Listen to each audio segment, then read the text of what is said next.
for all the years that he's made it here. He brought those notes with him to Omaha, and when he looked at the 2017 team that won it all, he said, listen, that team had really good pitching, had really good hitting, but the other thing it did was handle the atmosphere. They played LSU in that championship series when it was a whole bunch of purple and gold. So we told his team, remember that. The other team thing that team had was team chemistry. That's the similarity he sees between the 2017 team and this one. Similarities between 17 and now. We had to go through TCU to get here, and now we've got LSU for the final three.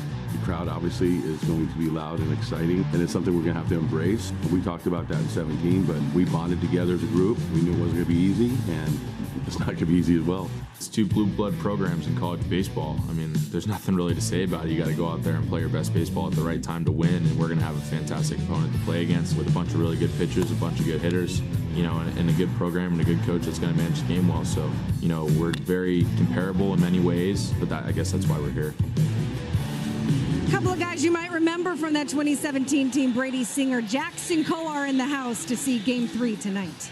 Singer was outstanding in that series, 2-0, 14 innings, 17 Ks. And here he is, the modern-day Shohei Ohtani in college. Jack Tani is his nickname. And as Kyle pointed out, he gets ahead, it's a whole different ballgame. When he falls behind, the OPS against him goes up to about 1,000. The issue really is just strikes, and that's it. 52 walks and 72 and a third this year for Caglione. He doesn't give up a lot of hits, and he's not going to give up a lot of hits. Caglione throws strikes tonight. Florida's got a real chance. All right, so here's a wrinkle. You get to the last game, and our batting order brought to you by Capital One shows Cade Peloso, who's been their offensive star, moves all the way up to the leadoff spot. It might seem odd, but he has their highest OPS versus left-handers, and in general, lefties have more success against Caglione than righties, so definitely something to follow in the early parts of this game. Wind was blowing out around 20 miles an hour yesterday. It's below 10 tonight as we get set for pitch 1 of Game 3. And he drilled his first batter. Wow. An ominous start for Jack Caglione as he drills Peloso in the back. So that's the 13th guy that Caglione has hit this year. And I don't have the numbers in front of me, but I would bet that the vast majority are left-handers and the vast majority are on pitches like that. When that fastball sails, a lot of times it's arm side. Cruz had been the leadoff hitter up until this point from the right side. Peloso from the left side, one pitch, and the Tigers have a base runner. And it's worth sharing. So against Oral Roberts, a 35-pitch first inning for Caglione. He ended up lasting 4 1/3, but he hit 3. He had 2 wild pitches, and he walked 3. And now the Golden Spikes Award winner, Dylan Cruz. And that is poured in there. And that is Jack Caglione, right? In a nutshell. Right in the middle of a lefty's back, and then 98 at the knees.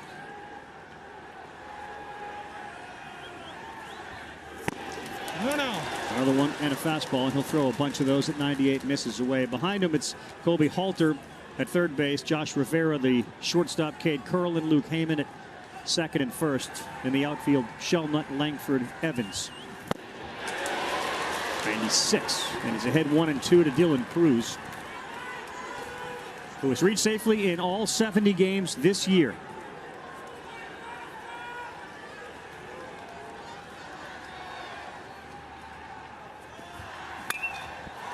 This one is in the air to right, going back, but playable. Evans now drifting, still drifting, and it took him all the way back to the track.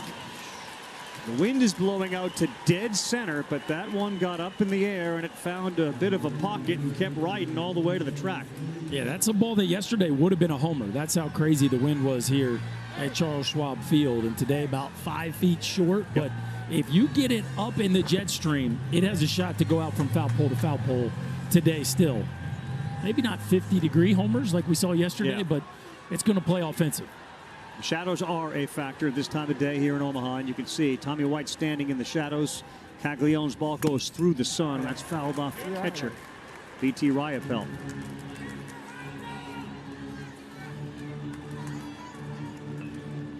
LSU lost back-to-back only twice this season. And in a College World Series in which we have seen a record-tying number of one-run games and that 20-run blowout, tonight is a bit of a mystery. And the starting pitcher always can play a big role Caglianone's ahead of White, a home run threat, and that's a great pitch off speed. 0-2. There is Paul Skeens. We'll keep an eye on him, and in particular his feet. Literally, does he have sneakers on, or will he put on some spikes? Sneakers right now. Set up outside, and he got him. Boy, what a bounce back here from Caglianone after drilling Beloso. He gets Cruz to fly out and White to punch out. So you're not going to hit that one very often. And that's after the changeup. And the changeup from a swing and miss standpoint is actually his best pitch. Then he comes back with 99 arm side run on the outside black. So the first pitch hits Beloso in the belt. Since then, Caglianone has been locked in. The first baseman is Trey Morgan.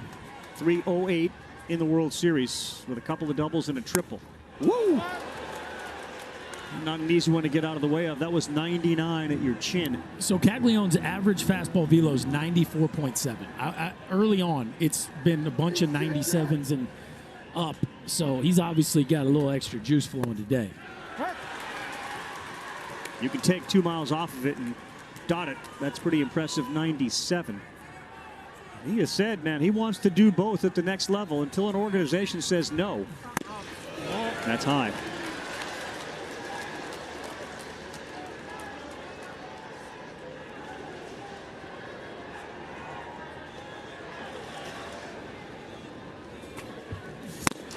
Wow. Way inside. Thought it had a better chance of hitting him than he did of hitting it. This is a challenge with Caglianone, right? Do you go up there aggressive, ready for a fastball, or do you let him kind of work around the zone? Same spot. So that's 4 balls, right? Like, this is the hard part from an offensive approach is can you look at this ump cam right there? That one's coming right in your living room. And such an uncomfortable at bat. Oh, a slider away here, or you just go back to your heat on a 2-2. Wow, he buckled him down. He went swinging it one on his fists again. Jack Caglianone hits the first guy and then finds another gear. 2 punch-outs to end the top of the first. Gator fans, they know we're coming in. We're chomping. We're going to hit the ball over the wall. They're 14 homers in the College World Series, 5 more than any team since we moved down to Charles Schwab in 2011. That guy, he won it in 17, and it's not necessarily Langford or Caglianone or Rivera. It's Ty Evans, as our batting order is brought to you by Capital One. Ty Evans, the most homers ever, tied for the most homers ever. I don't think anybody had that one coming in. So the Florida offense feeling very good about themselves here coming into this one. They're going to get the right-hander Thatcher Hurd, who pitched in Thursday's game against Wake Forest, come out of the bullpen through the last 3 innings, mid-90s. I think the question today is how far can he go, and then ultimately, where do you go after it for the Tigers? There's plenty to like. It's a mid-90s fastball with a whole lot of carry. So that 4-seamer at the top of the zone is the one that today, similar to Ty Floyd, the Gators are going to have to force down to the zone. Yeah, that Thursday game you mentioned, that was when the ball was handed over from Skeens. So he had a high bar to live up to, and he certainly did. Still trying to get over the fastball inside to Trey Morgan, which sent him down to a knee after he swung at it. As Cade Curlin steps in, he's the freshman out of Tampa, Florida. Graduated the year early, enrolled in 22, been a starter since about a month into the season. On the corner, strike 1 from Hurd. UCLA transfer. Very well could be in the weekend rotation next year.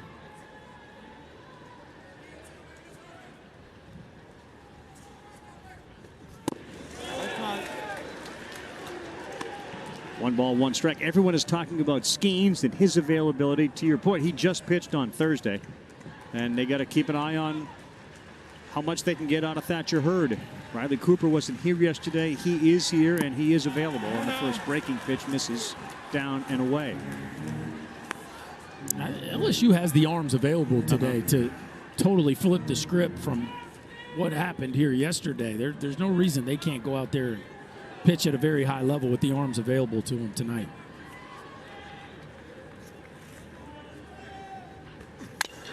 And that ball is smoked into left center field by Cade Curlin. Good sign on a ball that was up.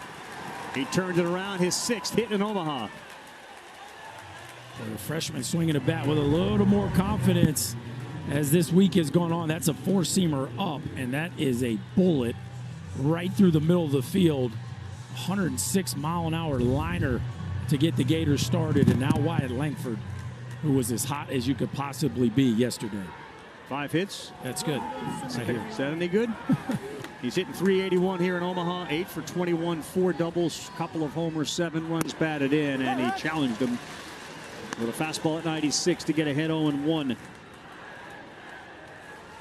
Not a bad week for Langford. He has now the 2 longest home runs ever hit during the World Series. 449 yesterday, 456 earlier. Coming back. It is not going to come back. It had the spin that would have had it not been far enough outside the field of play. There they are. The common theme is 2023. Yeah, he's got 6 balls hit this week at 105 or harder. Nobody else has more than 4. One of the best ball strikers you will ever see right here. Boy, a diving stop by Alex Milazzo. A diving stop to make sure it doesn't get to the backstop. Not only did he go airborne, but he's like an acrobat. This is like pretty. And he blocked it right into his glove. You could try that 100 times. You couldn't do that again, but he nailed it there. Langford will be a top 5 pick in the draft this year, and another great effort, but this time the runner takes off, and Curlin read it beautifully. He's in scoring position with nobody out. Got to take the free ones. This isn't a Florida team that steals a lot of bases, but you do have to be prepared for the ball in the dirt. Cade Curlin, well done right there, reading the trajectory of that baseball and being aggressive, moving into scoring position for the Gators. Yeah, and because Langford is such a good hitter and a good fastball hitter, that's what's led to the last 2 pitches. The impact of Langford at that plate has Curlin in scoring position. Michael and Maria, his mom and dad, got the camera going, got the mental camera going. And something down the right field line, which requires an umpire to go out there and move it.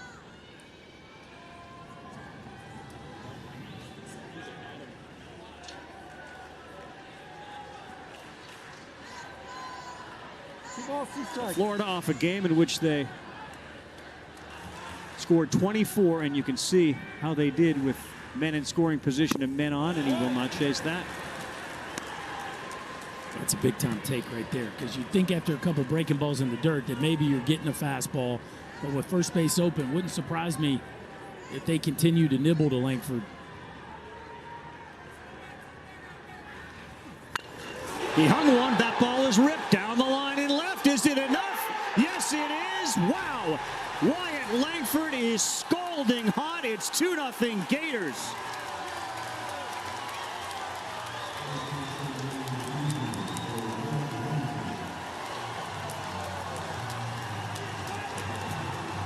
Have a World Series. Wyatt Langford.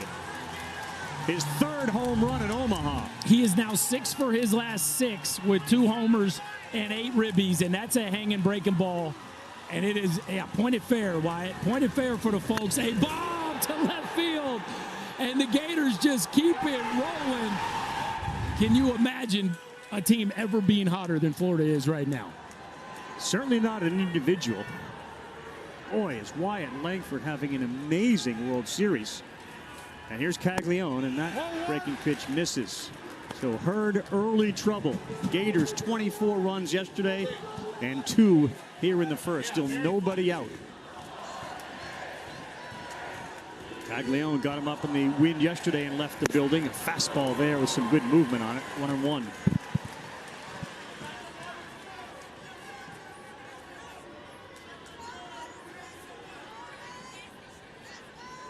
Two home run Sunday for the pitcher and 3-hole hitter.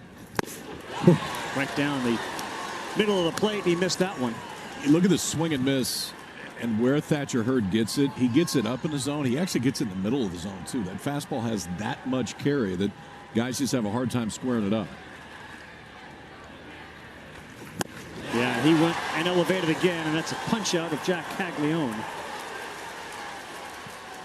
You saw Griffin Herring starting to get a little loose out there in the bullpen. I mean, the leash is going to be very short for all the pitchers tonight. When I asked Kevin O'Sullivan about Jack Caglione's leash, he said, well, he determines that. I don't bring a leash to the ballpark. The pitcher tells me how long my leash is going to be. And now the shortstop, Josh Rivera. Outside. Throwing hard, but he missed. 6'2", 215. Avon Park, Florida, 6'24", 250 batting average. He's got a couple of homers and a double.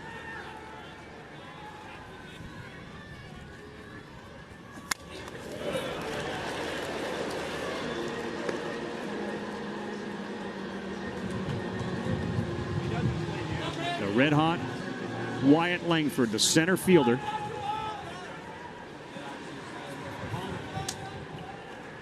Has given Florida a 2-0 lead in the 1-1.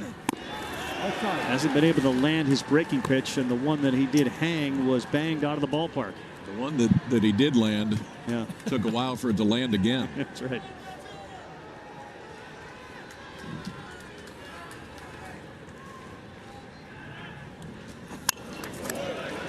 But you're looking at the swings that he's getting against the fastball. They have to be second-guessing the pitch selection there to Langford on a 3-2 count after they had thrown him 3 in a row. They went back to the well one more time. And, well, he looked right on time for that breaking ball.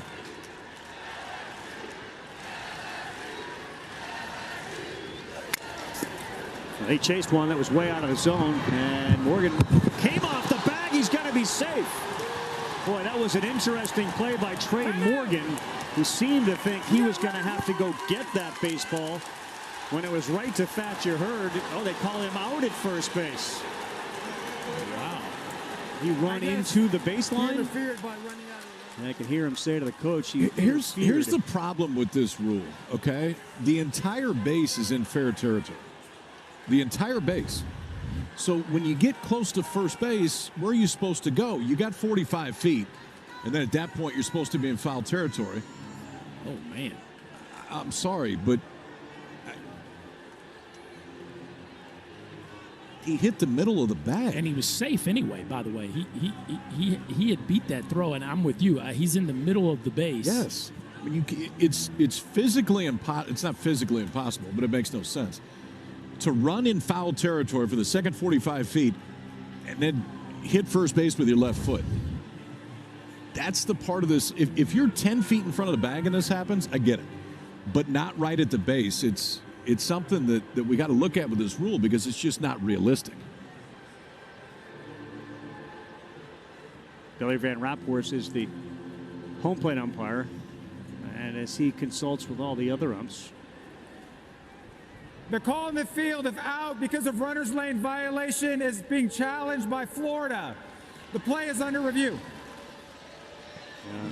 And you make a very good point. And the other part of this is ultimately when they look at it, it didn't. The only thing that was impacted was Morgan's ability to catch the ball, but he may have put himself out of position. Watch his first move here. Yeah, he goes towards the ball, then he comes back to the base. By the time Hurd gives it up, Rivera's actually going to be safe. He doesn't touch the ball. He doesn't touch the glove. Obviously, he's out of the runner's lane. He's out of the runner's lane. Now he's back on the line. His last step, he's on the line. Yeah, that's a no call for me.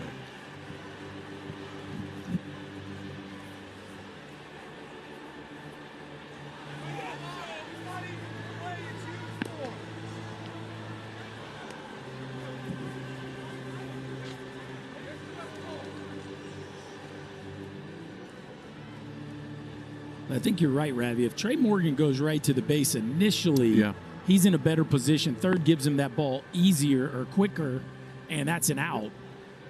And we're probably not having this discussion. They lose one, correct? After review, the call in the field is confirmed. The runner is out. It's a runner's lane violation. Florida is charged with one challenge. It's a bad rule. And I'm okay if you do it for, say, the 45-foot line until 10 feet before first base. But at that point, if you are on the line running to a base that is entirely in fair territory, I don't know what else you want somebody to do. It's interpreted the right way in this case, probably. Yeah, I don't. I mean, it's 50-50. I just don't like the rule. Batter runner advancing to first base. He is required to run in foul territory.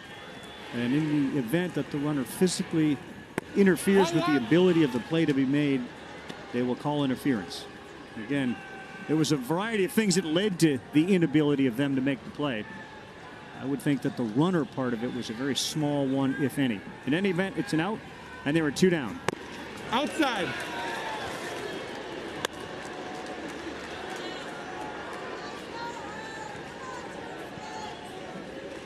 BT Ryapel has struck out 11 times. He's also gone deep 3 times. And he's ahead 2-0 on Hurd. And this ball is popped up and playable. Cruz is the guy who's coming in from center field, and he's under it, and he'll make the play.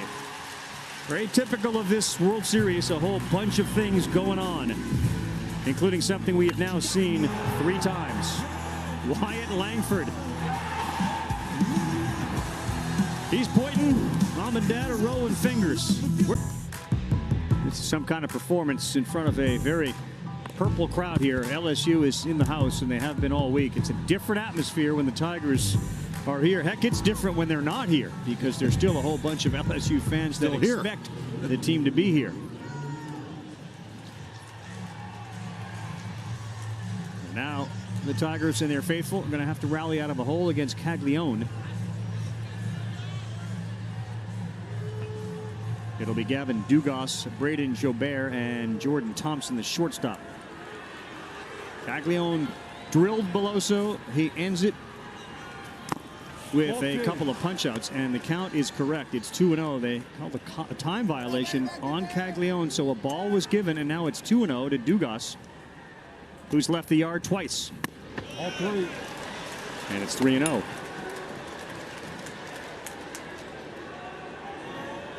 Pitch clock starts at 20. When it gets below 12, you'll see it on your screen, and that's a 3-pitch walk, but it's a walk because of the violation.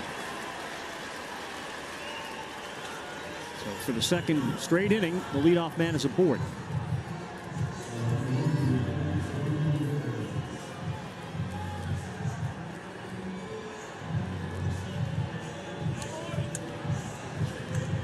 Braden Jobert will come up. He's the right fielder. After that, it's Thompson and Pearson, who are combined 3 for 52. I would not be surprised here if Jobert takes to at least a strike. The lefties, Morgan saw 1 strike, even though he ended up striking out. Beloso wore 1 right in the middle of his back. That's a ball 1 there. What? Boy, KP, as a pitcher, it seems like when he's throwing 98, 99, the control is in there. And as soon as he comes into the mid-90s, it's just a much better control. 96 at the knees still works. Sure. That one gets by, and that's going to send Dugas down to second base.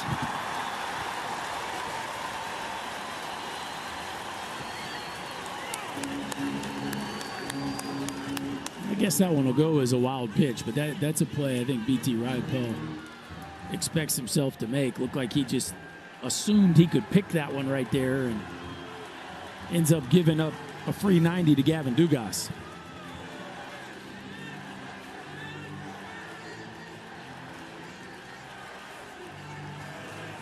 Ryapel has done this a handful of times during this College World Series. He is a terrific communicator and leader, as all catchers tend to be, but this guy has been able to recognize the moment. Yeah, he's different. This kid is as much of a coach as just about anybody the Gators have on their actual coaching staff. He does a fantastic job of trying to control the heartbeat of this pitching staff, especially Caglione, who he has to work through a lot of early game jitters with.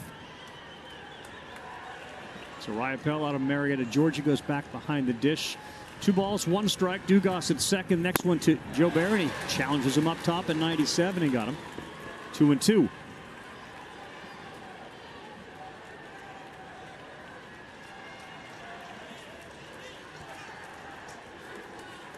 Langford is shaded towards left. Right center is open, and he yanked that. 3 balls, 2 strikes.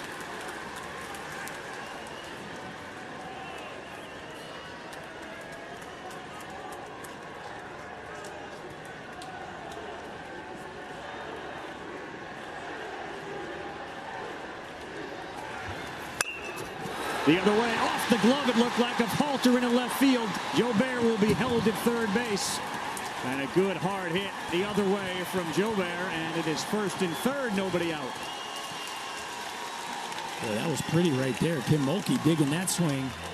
A rocket to the backside of the field for Braden Jobert, who has struggled here of late, but hit a homer in his last at bat yesterday, and that is about as pretty as it gets right there. Opponents hitting just 170 against Jack Caglione's fastball. That's how you keep your nose down and use the backside of the field. And here come the Tigers right back at him.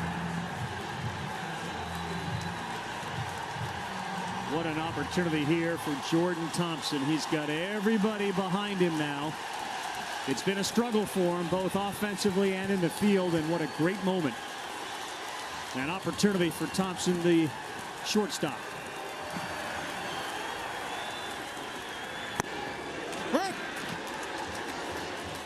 First pitch changeup. That's pretty cool. I mean, you got LSU fans on their feet right now, and they know how important Jordan Thompson's been to this team all year, and they know how much he's struggled since he's come here to Omaha, but one night can change all that.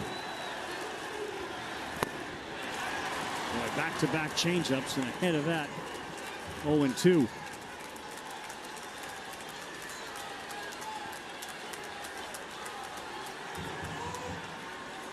Halter had been even with the bag, and now they play him straight up. Dugas at third, Jobert at first, and he delivers.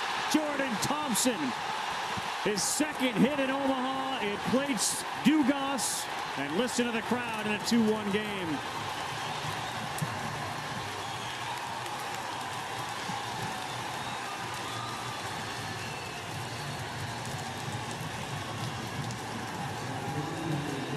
He had been 1 for 30. Every RBI feels good, Ravi, but that one is extra special for the Tigers shortstop. I mean, an 0-2 count with the run 90 feet away, and he hits a rocket into left to get the Tigers on the board. And the threat continues. First and second, Pearson, the left fielder. He squares, pulls it back, and that's a 96 on the corner for a strike. Now, this is interesting here, right? Because Caglione is an exceptional fielder. So if you're Pearson, you really need to get this ball to third base and try to make Halter come in and field it.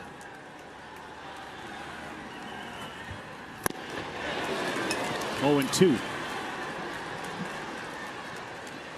Pearson made a tremendous catch against Florida in left field on a ball that was smoked to keep his team in it, and they ultimately won that game. It was a game-saving catch. Now 0-2.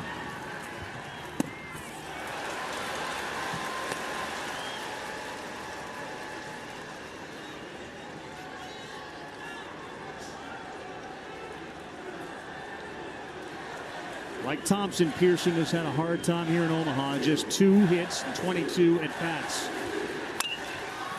On the ground. Fielded, they'll go to second for 1. Back to first, nobody's there. So they get the runner heading to second base in Thompson. Jobert goes to third. Pearson aboard.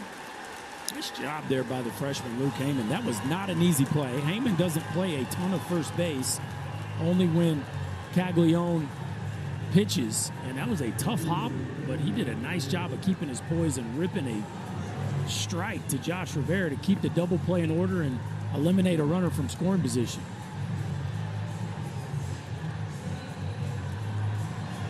If you're LSU, you'd take that trade right there. I mean, if you could push somebody up 90 feet, and I know he squared the bunt early. I don't know if he was bunting or if he was taken, but left on left with Pearson still did his job to get Jobert to third base. Let's see if the Tigers go safety squeeze here. With Alex Milazzo.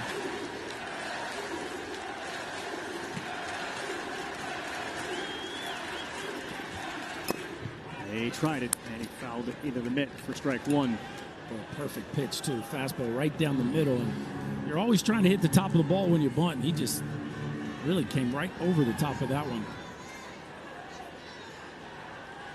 7 sacrifices, the most on this team, and he tries again. Oh, good catch that time by Ryapel. Kind of stabbed at it and was able to land it.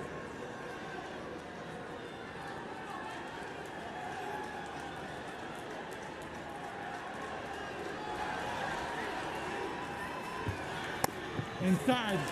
Get back. But Luke Heyman's coming downhill the way Trey Morgan did the other day against Wake Forest. He is flying down the first baseline. That one just inside from Milazzo. Interesting that he's so far back in the box. Usually when back foot's out the box. Yeah, usually when you're bunny, I know this guy's throwing hard, but usually when you're bunny, you want to get yourself all the way to the front of the box, give yourself more fair territory to work with.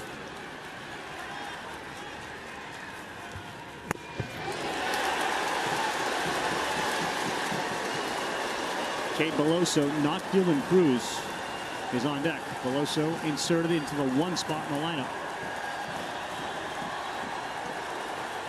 Kevin O'Sullivan talks into the walkie-talkie, sends the pitch call to his catcher, and a 3-1. And Beloso fouled it off to the right.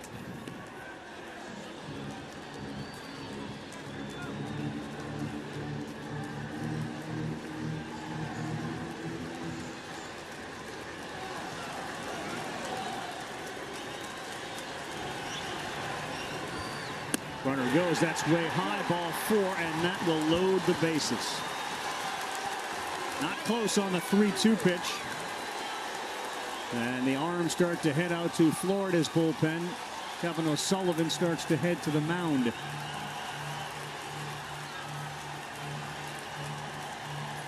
See Blake Purnell headed out there, Cade Fisher, Ryan Slater. Picarato's gone out there. Yeah. It was so good yesterday. I'd be surprised if we see him again in this one, but he was fantastic yesterday. One of the biggest challenges with Caglione is it can be so good and then it can go sideways so quick. And this is not a night where you can afford to have a lot of patience with things like that. That's why you see that activity or at least movement down in the Gator bullpen already. And they got plenty of options. From a bullpen standpoint, Florida's bullpen should be ready to go, but there isn't anybody that is an option that has the stuff of the guy on the mound. He's just got to corral it. So a two-way player, a superstar who has been constantly asked about his own aspirations and dreams, and has talked about the fact that he's got another year of this. What he's interested in is helping his guys who are going to leave get a championship. They're loaded for Beloso, who's had a terrific series. He got drilled in the back his first time up and looks at a slider for strike 1. Yeah, he's throwing a little tighter cutter. We've seen a few of those I like at that 91. one. Yeah.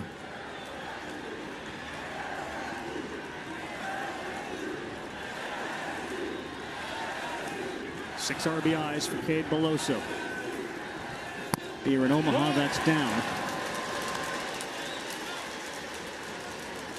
Joe Bear is at third base. You got Josh Pearson at second base and Milazzo, the catcher, at first base. In a 2-1 ball game with 1 out.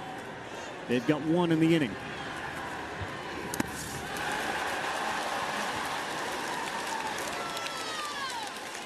And the Gators did not go out to the bullpen to just sit around and watch. So here it's double-barreled action going right now.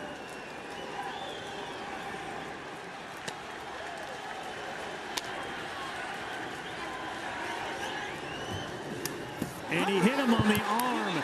Second time he's been hit. That brings in a run, and this game is tied.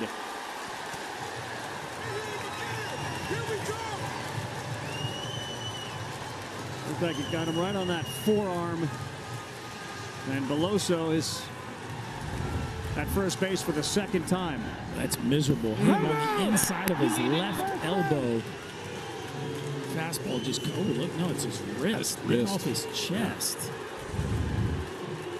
It may not have been exactly the way that Jay Johnson thought putting Beloso in the leadoff spot would work. Maybe it was. Yeah. But ultimately, he's been on base both times, and that one drives in another one to tie this one up. And now you have the double threat of Cruz and Tommy White.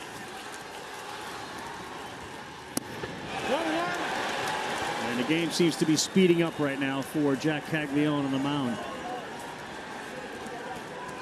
You better be careful right here. Cruz just missed one his first at bat. See, I like that one. I like leaning on that one. He throws his changeup for a strike much more comfortably than he does any other pitch. And against righties, it's absolutely his best pitch.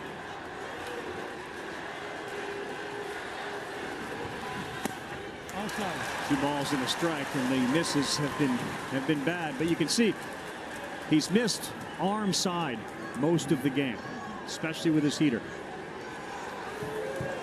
30 pitches have been thrown this inning. And he misses arm side again, and this is a brutal spot for Caglione and the Gators with Dylan Cruz up in a hitter's count. Honestly, right here, a walk's better than grooving one. It's not the end of the world to give up one.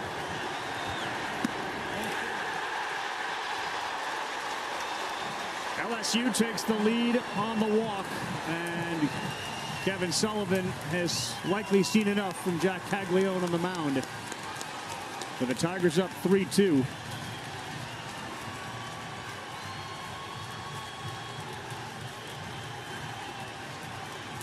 Well, Kyle, that was the concern you voiced at the top.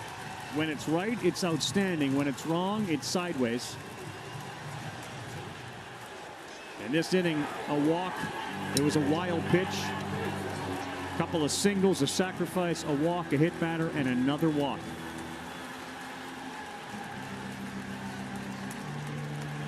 They'll bring in Fisher to try to get out of this mess with Tommy White coming up. Game, he will stay in as the DH. He will not go in to play first base. Then they'd lose their designated hitter. So he is responsible for the guys that are on base. 46 pitches, just an inning and a third. And he turns it over to lefty Cade Fisher, who last pitched against LSU went 3 1/3. He allowed 4 hits, gave up 1 run. It was earned. And there was a home run hit in that game off Cade Fisher. But Tommy White on a 2-strike slider that tied the game up. And this is where the Gators led 3-2. And Cade Fisher trying to spike a back foot breaking ball, doesn't get it there. And Tommy White launches it into the left field seats. That tied it at 3. Eventually, Cade Beloso would be the hero in the 11th. And now Tommy White gets another chance, this time with some runners on.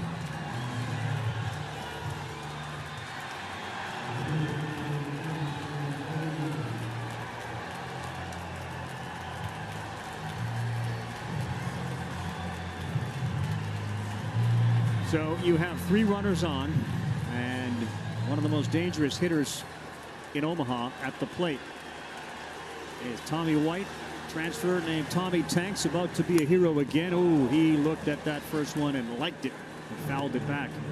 How about the confidence in Fisher for Kevin O'Sullivan? And the last time he was out there, this guy hit him in the seats. Now we're going to bring freshman in this situation when you got the bases loaded and 1 out in the 2nd inning, game 3 of the finals.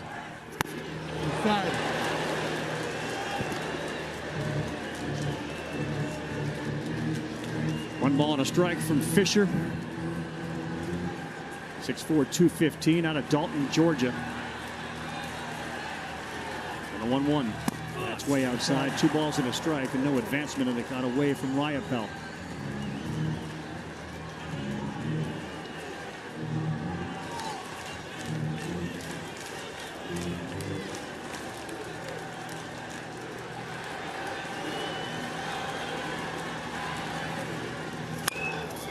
On the ground, and it is a foul ball. Foul ball. Wasn't fouled by much. Foul ball. It's David Savage, our third base umpire down there. We do have umpires down the line, too, and left and right. Needed them yesterday on some of those high fly home runs that ended up scraping the clouds and somehow getting over the fair pole down the left field line. I heard you refer to it as a fair pole, so that's why I went there. See where you're going there? You'd like a fair pole and a foul bag, right? That's the That'd be a good combination. Okay. Yes.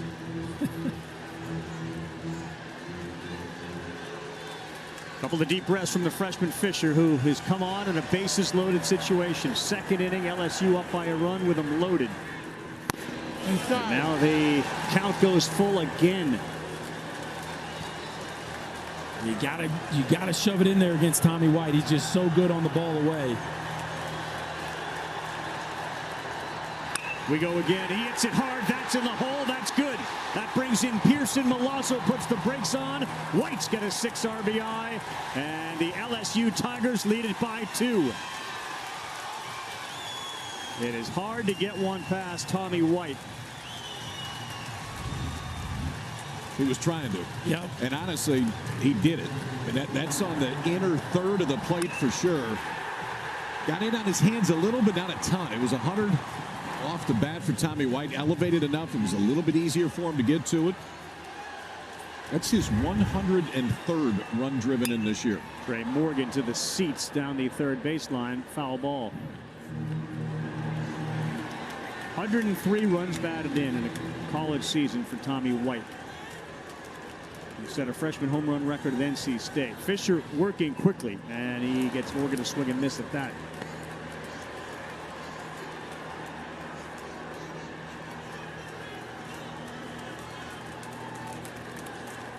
Four runs here in the inning. Caglione watching as the starter's been replaced. Morgan does a terrific job of spoiling that one. That started probably behind him. Yeah, you see him choking up on that bat. He's going to get into a broad base, and this dude can grind out an AB with the best of them. 0-2. He delivers to center field. Langford is there. He'll make the play. Should be an easy tag for Beloso. And also moving up from second is Milazzo. 5-2 Tigers on the sack from Trey Morgan.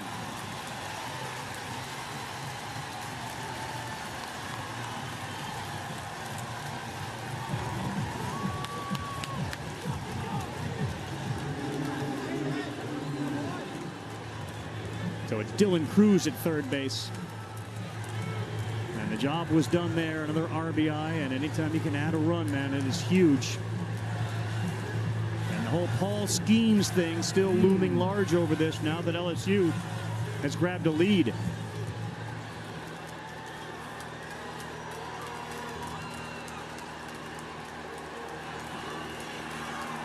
Gavin Dugas. On Paul Skeens' watch down here in the LSU dugout, he is not down here, and he has not been down here for the last 30 minutes. Oh. Okay. What do you think we got there, KP? He's probably having cereal or something.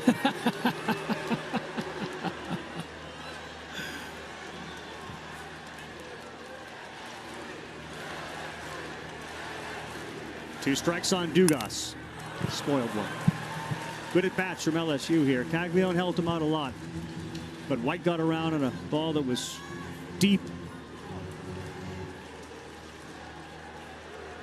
And there's very, very good speed at third base on a ball that's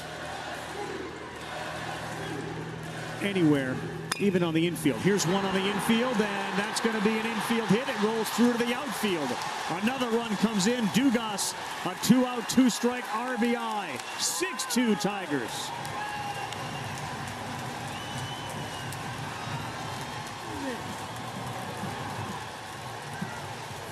Tigers have made this inning pay off, right? As you said, Ravi got gifted a ton of free passes, but the situational hitting has been fantastic. White, sac fly from Trey Morgan. Now Dugas reaches out and rolls one through the 6-hole, and a 6 spot here in the second by the Tigers. Outside. Ball one to Braden Jobert. Well, anybody that was worried about the hangover of a 24-4 thrashing, like that's now been flushed. That's ripped. That's into right field. Fielder has it. Will put the brakes on. Wow, they throw back to third base. I thought White had a chance to score on that. As Evans picked it up, they held. I don't know. White at third. I don't know how you hold him right there. I know it's hit hard, but Evans had to go to his glove side. Ty Evans was not even throwing this ball. No. I mean, he had conceded the run in right field, and with 2 outs, that's shocking that White was held. Yeah, he was going to score without a play. Yeah. As you said, Ty Evans is not even attempting to throw Tommy White out at home. And nice job there by obeying your third base coach and putting the brakes on. But that's a missed chance there by the Tigers. They're loaded one more time. Thompson. And Jordan Thompson, who delivered a single and an RBI in this inning. His second hit in Omaha. It was a big one. Do even more damage now. It's 2-0.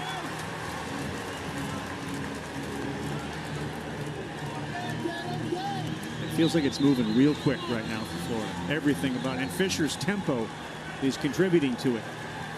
They just got to figure out a way to get off the field. 2-0 to Thompson, right down the middle, 2-1. They're going to throw some punches on offense themselves. They just got to get out of this thing.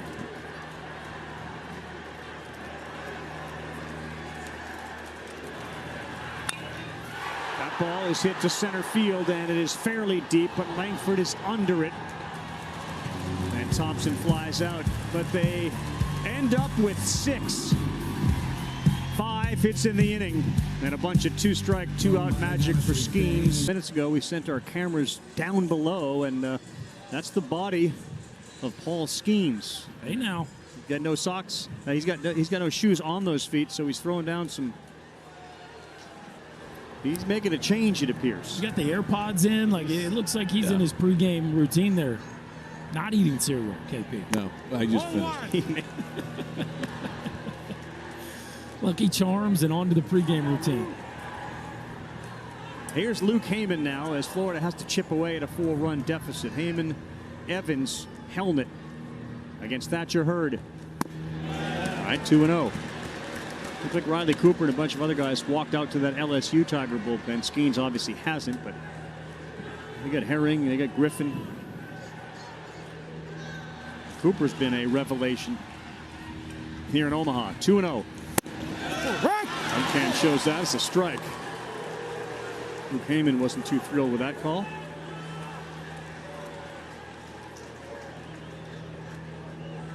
.321 on the year. 12 home runs for Heyman. That's been the pitch. That's been the Florida kryptonite. Where he wants to live. And if he's getting the high strike called, then obviously that makes Hurd's night even better.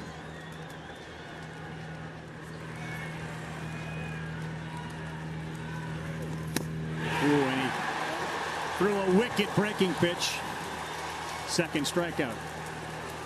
Ty Evans got to the College World Series with 4 homers. You know how many homers he has here? His 4. And this is the 6 homers the Gators hit yesterday. A couple of them obviously off the screen. Now this is for the week. 15 homers in the College World Series, the most in Charles Schwab Field history. Fireworks. You get fireworks. You get 15 home runs. You get fireworks. You deserve fireworks. Yeah. Right by him at 95. This is Evans, the right fielder. Being asked, among other things, what it's like to win the whole thing. No one's ever won it in their second year, and that's what Johnson's trying to do in the first pitch swing, and this one is going to be playable.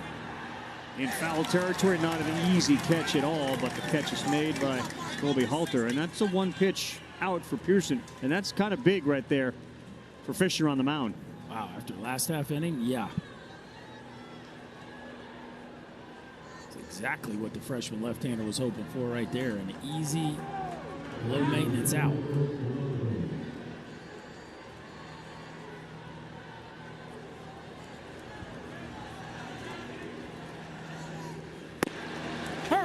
Strike one to Milazzo.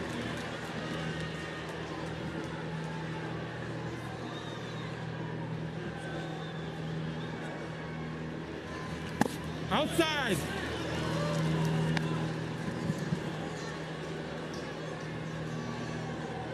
What Florida has going for it, too, off of that big 24-4 run. That one misses high. 7 of the last 10 teams that forced a Game 3, including the last 5, won Game 3. So there is something to the win of Game 2, follow it up in Game 3, as that's in there, to even it up at 2-2. And they had all the momentum, right? Slugger hits a 2-run homer in the first, but so many free passes to start the second. Whoa! just missed up on a breaking pitch to go full 3-2. And then it is back to the top of the order for the third time. Fisher lost him.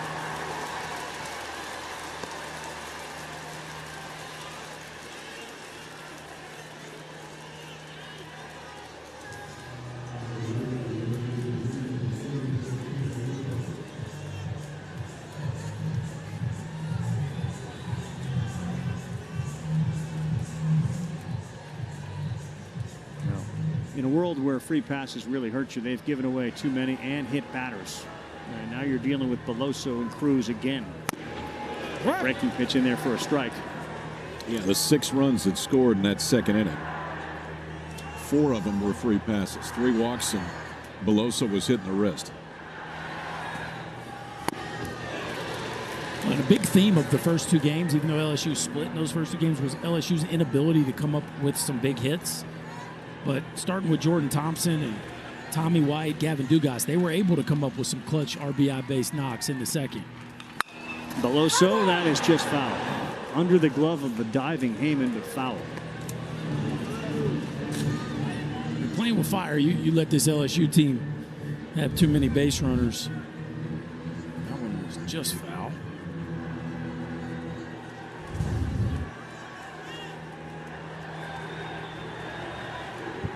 Beloso going to get through a bat without getting punked. Strikes out.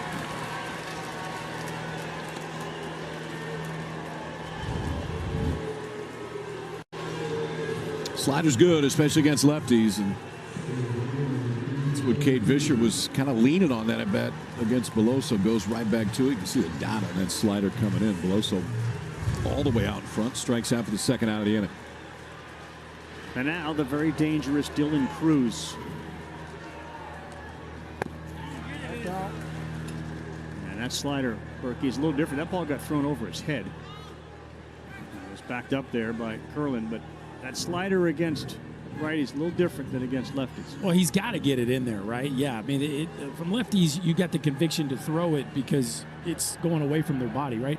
It's right-handers. Sometimes it's hard to throw it with that much sweep because you're afraid to hit him. And so far, he's tried to go in twice to Dylan Cruz with fastballs, and he's missed to his arm side, which is to the outside part of the plate with both of them.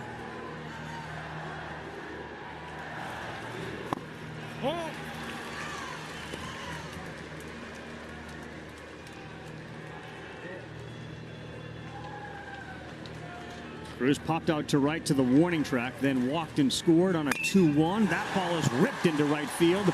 It's going to get down in front of Evans. He fires it back in, but that's the beauty of Dylan Cruz. He and Tommy White are amongst the best in the country at going the other way with some authority. You got to get the ball in. Look where Rypel set up, right? He's set up in, and that ball's just hanging out over the plate. 107-mile-an-hour BB into right field. And honestly, he's lucky he got that one back because that is right in the go zone for Dylan Cruz. Some regards fortunate it's just a single.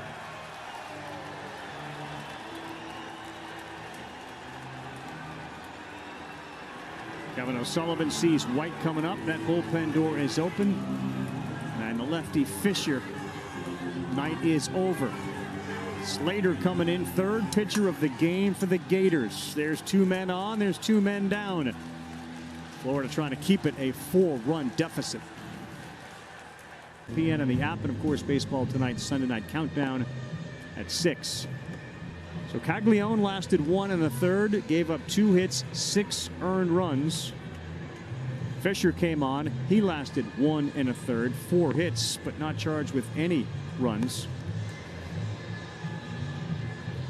I think if you had bases empty, Tommy White's coming up, you probably leave Fisher in. But he hadn't had good luck against Tommy White the last few games, so they'll go to the right-hander right here. Ryan Slater on. It's a low to mid-90s fastball. Slider's his best pitch. And against right-handers, he actually throws a slider more than he does his fastball. Florida's going to need some length out of somebody in that bullpen if they're going to have a chance, and it starts right here with Slater.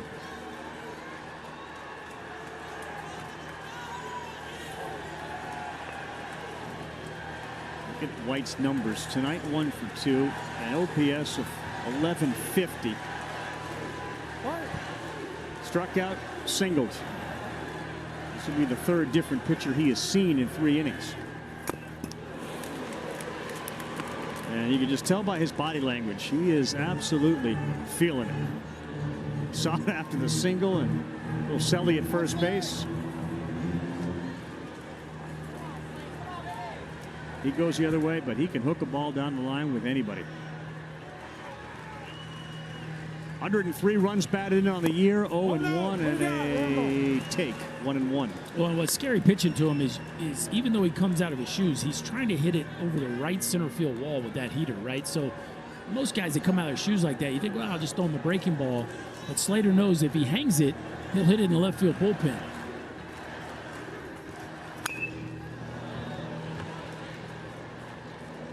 I mean, you know hitters, KP, you know hitters. You can tell when they swing and foul one off and they give you a little walk, like they're feeling like, I missed that. You didn't get that by me. I missed it.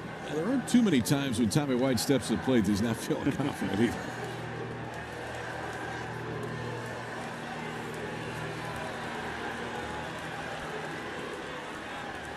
One-two from Slater and Chase. Well, what's so fun about where we're at right now in this ball game is we have superstar players, and most of them are feeling locked in right now, right? Langford, Cruz, White, like these dudes are special, and they're hot. Yeah, that came into his wheelhouse. He yanked a foul, and that's just going to be a long run for the ball boy. That didn't get the hat's coming lid. Fans weren't able to get it to help him out.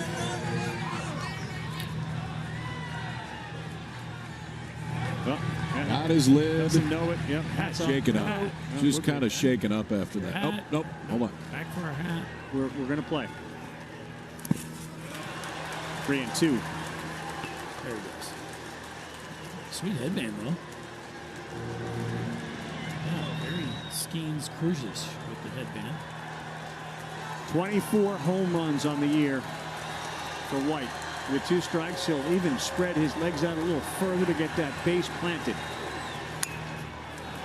He wanted another chance because that was ball 4. One thing White will do that you don't see Cruz do a ton is he'll leave the strike zone. He's got such incredible desire to drive in runs that sometimes that leads to chasing pitches out of the zone. The bat-to-ball skills, though, to foul that one off was impressive. Hit a walk-off to break a scoreless tie in the World Series. That was the first one we've had. Now the 3-2. Another one that he fouls off. The other nutty number about White, which we've talked about in games past, when Cruz gets on base, he has been hitting over 680. Like, that doesn't make sense. But somehow when that guy is on first, Tommy White's batting average goes above 680. That really is the craziest stat. And this isn't like a small sample size. No, because he's played the entire year and Cruz is on base a lot. That's one of the more odd numbers I've ever seen in baseball.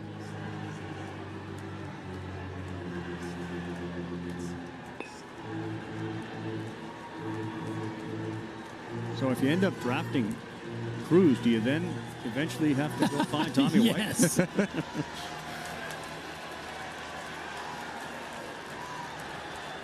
Slater on in relief, and here's another 3-2. And off the end of the bat, a one-hopper. Rivera gets it. We'll talk with the LSU head coach, Jay Johnson. Probably ask him about the plans for Paul Skeens. Yeah, just the quality of the bats. Did a nice job with Caglione and made a good adjustment to Fisher. Now we're going to have to do that to Slater, and really like what I'm seeing out of Thatcher so far. He's been really good, Thatcher has, since coming to Omaha. What's been the difference with him here? You know, he's had a really good season outside of a couple outings. I think he's throwing his breaking ball for a strike. He's locating his fastball, and the poise is really good, and that's what we need tonight. We've seen Paul Skeens go back and start to stretch. What's the game plan for him tonight? He'll probably be in this game at some point. I appreciate it. Thank you. All right, KB, so you hear that at some point, and I'm sure the scoreboard will dictate it, Skeens is going to come in and win, right? Well, I don't know because we can't go to the camera anymore. Why not? It's covered now. There's a towel over the peekaboo camera that was down there somewhere. I'm sure unintentional. Just hung it there? Yeah, just trying to dry it out. All right. Well, that high fastball has worked so far for Thatcher Hurd. It'll be 9, then 1 and 2. Kobe Halter. And they have done what they usually do defensively. They take Jordan Thompson, the shortstop, move him over to the second base spot, and Dugas moves over to the shortstop hole. Ball.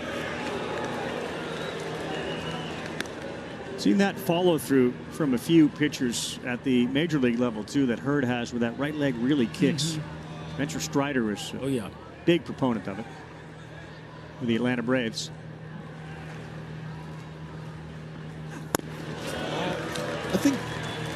I mean, when I was growing up, you heard so many pitching coaches say you want to land in a fielding position, and that's great. But you want to make the pitch. That's the part that matters the most. And if you could do that, maximize your effort and land in a fielding position, then that's wonderful. But if you crisscross your legs and come across, but you're throwing 95 at the top of the zone and they don't hit it, that's better than making sure that we land in a good fielding position. Halter, Kurland, and then Langford. And this one is driven to left center field. Cruz is going back. He's still going back. Leaps at the wall and makes the play. Oh, what a catch by Dylan Cruz at the wall. And that's how you win a Golden Spikes Award, and it is largely considered the #1 overall pick in the country. Tip your cap, because this is as good as it gets. This dude looks at the wall, then he peeks one more time. Now finish the play off, kid. What a play by Dylan Cruz. The confidence to take your eye off the baseball just so you know exactly where you are. Then the fearlessness and athleticism to finish it off. That is a Golden Spikes play right there. This one is also playable. There'll be no wall involved. Cruz is coming in. He's just catching everything. From deep in center field. I'm not even sure he was set in center field when that pitch was thrown, but he saw it and he got that one too. How far are those two plays apart? You think 200 feet, 150 feet? I mean, we catch it at the base of the wall, and now go on a dead sprint coming in and catch it in the shadows. My man needs a breather. Yeah, somebody call a 30-second 20 right timeout. now. He's getting his cardio in right there. He's like, come on, Gavin, I need you to finish that one for me. Well, that first play basically assured that Langford would be up with at the most 1 on, let alone 2. And that's a big out and a big second out. So Langford bats with nobody on, and this guy has got flames coming off of his shirt right now, the way he's hitting. 6 for his last 6. 3 home runs. And as comfortable as White looks, so does Langford at the plate. Yeah, this dude's pretty scary when he's locked in. And right now, he is as hot as you can be. You just have to be very careful with every pitch.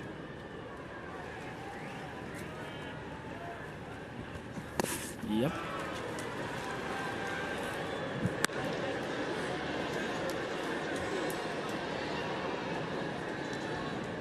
Three 400-foot homers in a single World Series. He's the first. And this ballpark just generally doesn't see balls go where he hit them. And that's outside, so he'll walk. Good story about Langford. When he was a kid, he was nicknamed Evil Knievel. He fractured his right wrist playing basketball, went for x-rays. They found out that he had a healing fracture in his left wrist. Healing fracture. Never complained about it. So he had a broken left wrist, never complained about it, and dealt with a right wrist. Grew up about 30 miles outside of Gainesville, Florida. Lives for the Gators. He's at first. Boy, Caglione just went fishing on a slider, 0-1. Well, it's been pretty neat. The story coming into the College World Series, we had all these superstars, and Langford and Cruz have certainly not disappointed. Could be one, and Skeens either, right? The 1, 2, 3 in the draft, they have put on a show for us here in Omaha. Outside.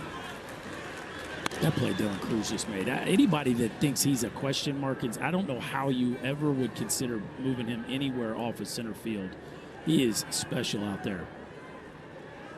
Caglione has the BB Corps bat record for a collegiate player. He's got 33 home runs, and the crowd could sense, especially those behind home plate, what a great pitch that breaking ball was. They called that strike before Billy Van Raphorst did.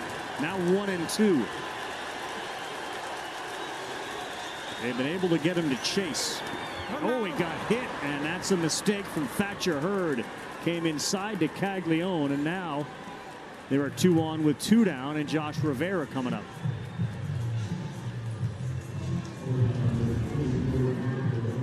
Hurd looked so good in this at bat earlier, too, and then this time just tugged a fastball. That's kind of where his miss has been with that fastball, is he tugs it all the way too far to the glove side. Now you got a guy stepping up, and Josh Rivera that's hit 19 out this year. If he does that again, we got a 1-run game. And that's going to bring Jay Johnson out to the mound and talk with Thatcher Hurd. There's Griffin Herring. And how about the bullpen work, guys? You've seen LSU all year. How about the bullpen work for LSU in the tournament, and in particular here?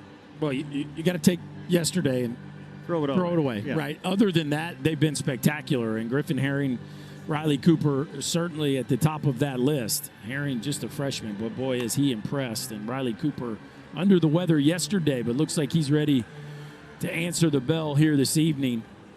And I would say that Thatcher Hurd is in that place right now where if it doesn't get done right here, they may go to Herring. He's been that good.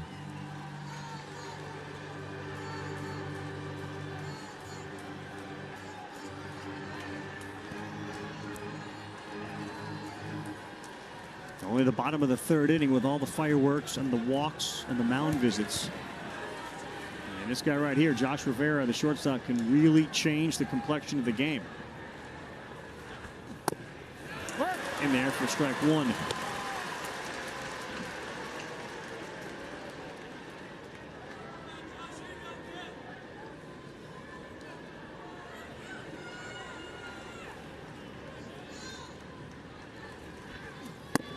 Oh.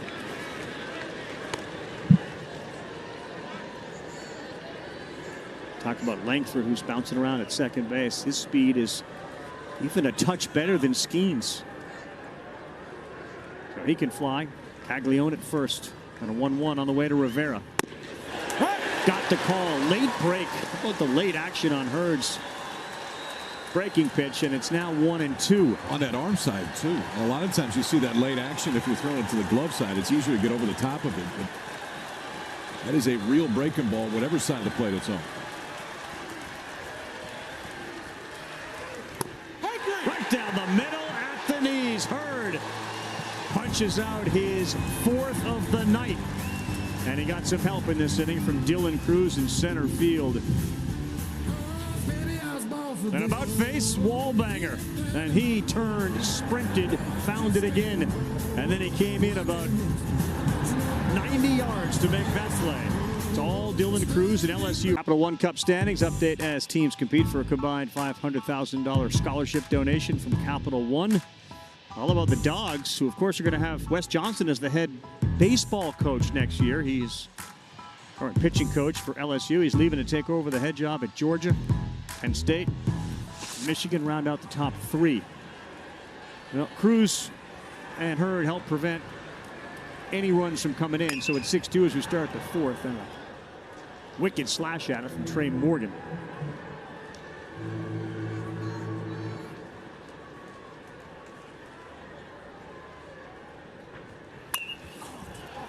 And that one's going to get out of play as well.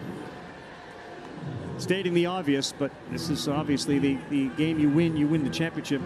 And the arms that LSU has out there, the longer you don't put some numbers on the board, the advantage really tips to the Tigers. Yeah, this one could get late early on the Gators. And opportunity right there with your cleanup hitter up and 2 guys on. Rivera watches a couple fastballs. That one stings.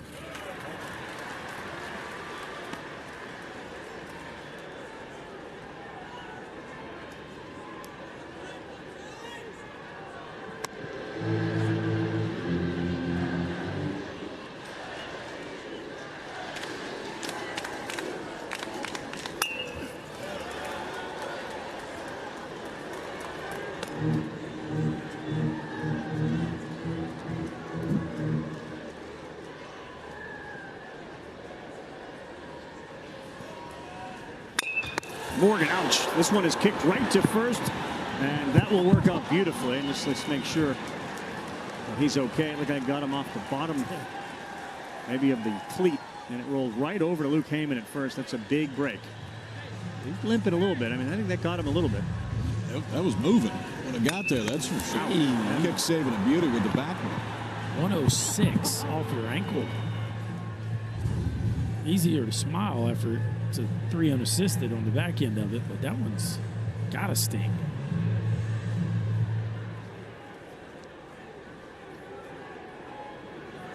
Slater takes a step off the rubber as he gets ready to deal with Dugas and then Jobert. Dugas has reached twice, walk and a single. Yeah, you got to get a trainer out there, don't you? This is not what the Gators need here. He's going to need, if he's going to be able to stay in, he's going to need some practice throws after that. I mean, that's your drive leg, KP. Yeah. I thought the way that it came off, I thought maybe it got him at the bottom of his cleat. This is just trying to set his feet and push. Yeah, he just had no push. It like gave out on him.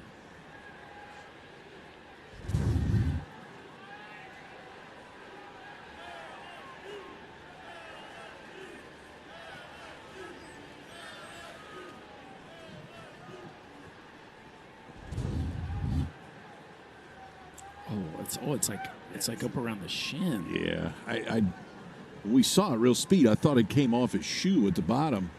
Ooh. It came off so hard, you almost figured it couldn't have hit a body part. You're going to try to throw a few. I mean, seriously, it felt, and the sound was rolled all the way to first base. Yeah. They've already had Caglione and Fisher, so Slater's their third arm. Nesbitt and Purnell start to throw.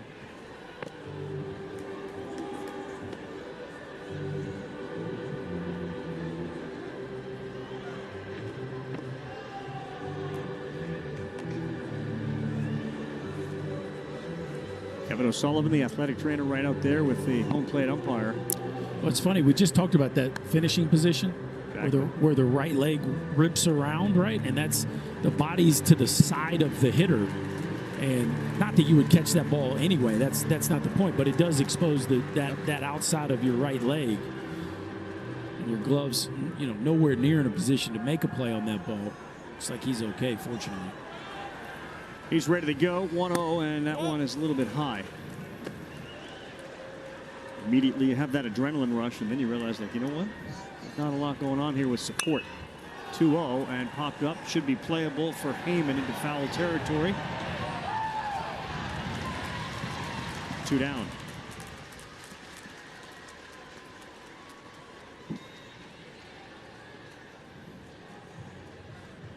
Think about LSU. They won on Saturday, but they stranded 17 runners. Sunday, remember, in the blowout, they left the bases loaded in the first and the second inning. Today, they've done a lot better job of cleaning up. So Dugas retired for the first time. Another guy that hasn't been retired is Braden Jobert. Oh, nice dig.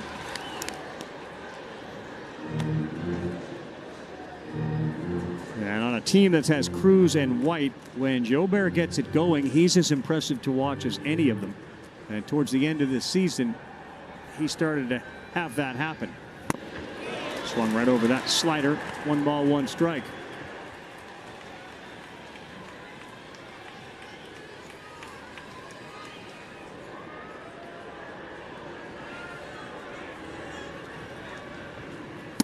Both down. That's the same pitch he swung at. Yeah, the bat-to-ball skills are not on the level of Cruz and White, but when he sinks it all up, boy, it's as pretty as anybody.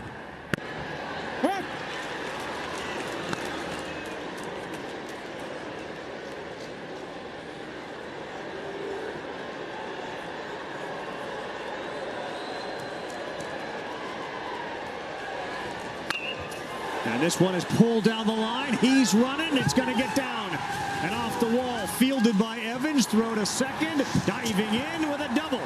Braden Jobert. He's reached all 3 times tonight and delivering on a promise that he and his father made back in 2015. Speaking of syncing it all up, how about a hanging slider right there? That's what I'm talking about. Just a beautiful move through the zone. Such extension through the front part of the zone, and Evans did all that he possibly could here to keep that one to a single, but Jobert just too athletic, and he has now caught fire with 3 hits already in this game to parlay after the homer to finish the last one. That's 4 straight hits for Braden Jobert. He and his dad Jacques were here in 15 watching, so 8 years ago, and his dad said, next time, I promise you'll be here helping them win a World Series. And here they are in 23, and Jobert is certainly doing his part.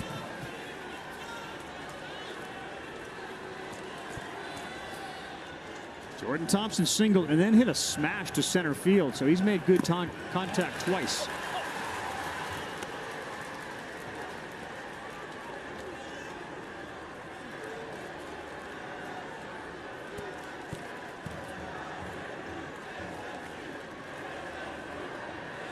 Huge numbers with runners in scoring position. That one was right down the middle. That's a terrible hop over Halter. And a huge break for the Tigers.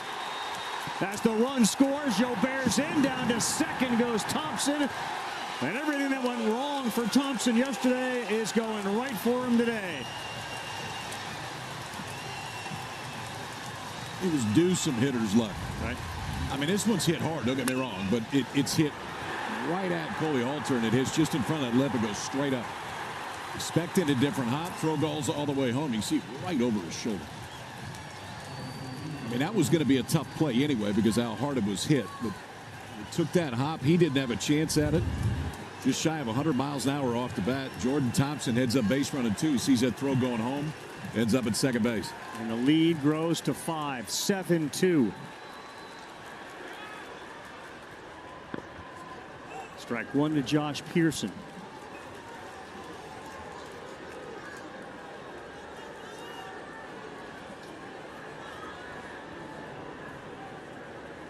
They give Thompson a hit. That's his second of the night.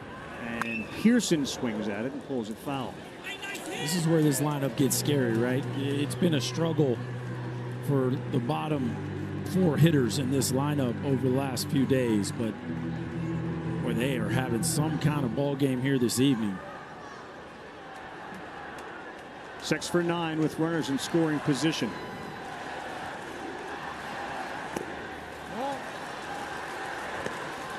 Okay.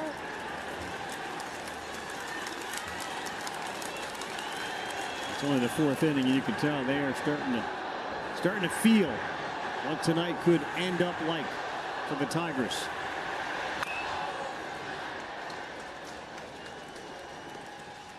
Six through 9 batters in LSU lineup have only made 1 out tonight.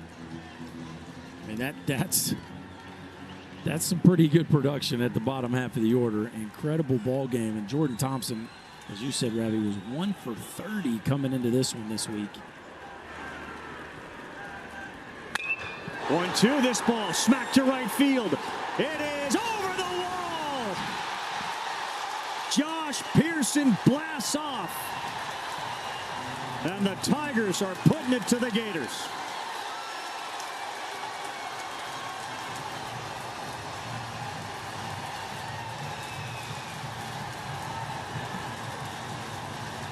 Two-run shot for Pearson. It is 9-2. And for Josh Pearson, his 4th home run of the year. Incredible the way the bottom of this order has gotten it hot. A fastball down and out over the plate, and Josh Pearson, a 21-degree rocket into the right center field seats. And it is all Tigers right now. Milazzo, that's another hit.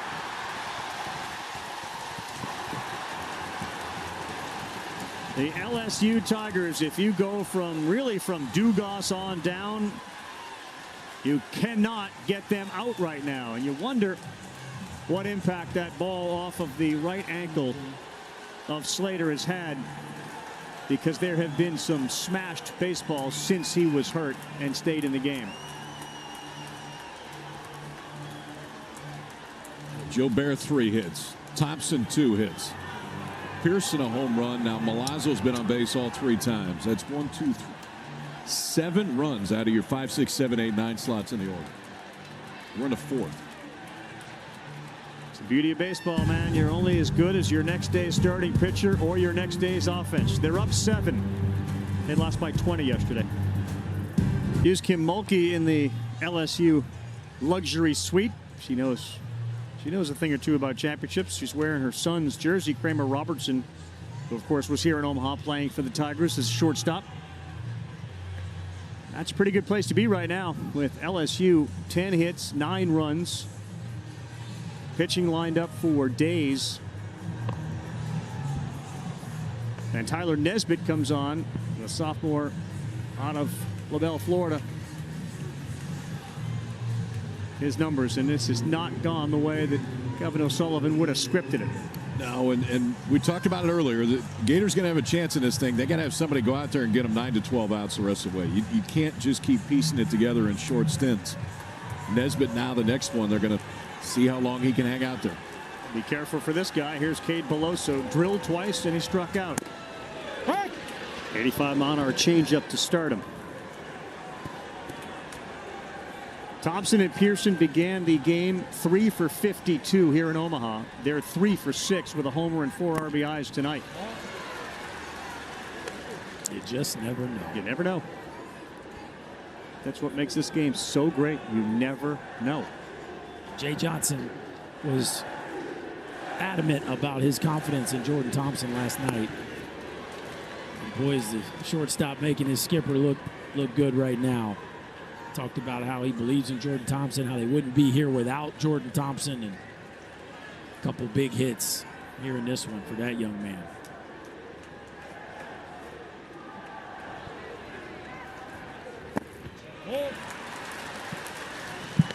LSU's hitters tonight, too, have really had a great game plan and the ability to recognize pitches. They have fouled off so many 2-strike pitches to stay alive, and they do a great job of taking ones that are out of the zone with 2 outs, 7 for 10. Oh.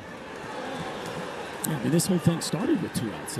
They are just locked in right now as a lineup, and this is a perfect example of it. Cade Beloso, oh, good. That's pretty good. That one's a strike. That one looked like it got some play. 3 runs in the inning. And a 3-2 with a runner going. And this one is into right field. That's going to get down. Milazzo will head to third. They'll put he's being wound. Here's the throw. He is in there. The left foot got the bag. The 10th run for the Tigers. And let's hope he's okay. It was an awkward step at home, and that foot hit the bag, and he's grabbing that ankle. I don't think we want to see this one.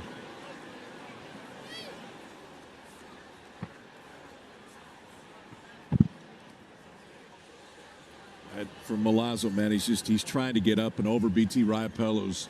All he's trying to do is get the baseball, and I think he landed a way that you don't want to on home plate. Yeah, he jumped up over the catcher Riopello, who went for the ball. He got his left foot down on home plate, and quickly Travinsky starts to put on the catcher's equipment. An aggressive send of Milazzo, something we haven't seen them do really all series. And it was the right call. Turned out to be so. And they sent him, with 3-2, 2 outs. He was on the move, and he got to third base, and it looked like Curlin had the baseball, and they said, go ahead. Now they're dealing with what appears to be a significant injury to that lower left leg ankle area.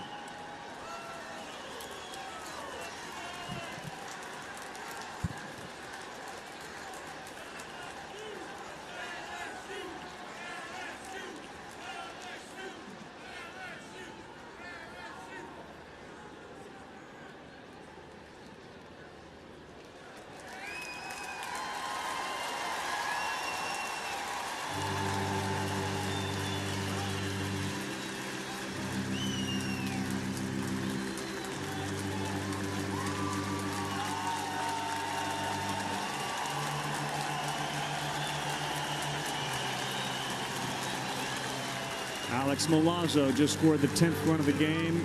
No pressure on that left leg of his. He is being taken underneath. Well, he, of course, will be examined, x-rayed. And the crowd will once again settle down after giving him a standing ovation.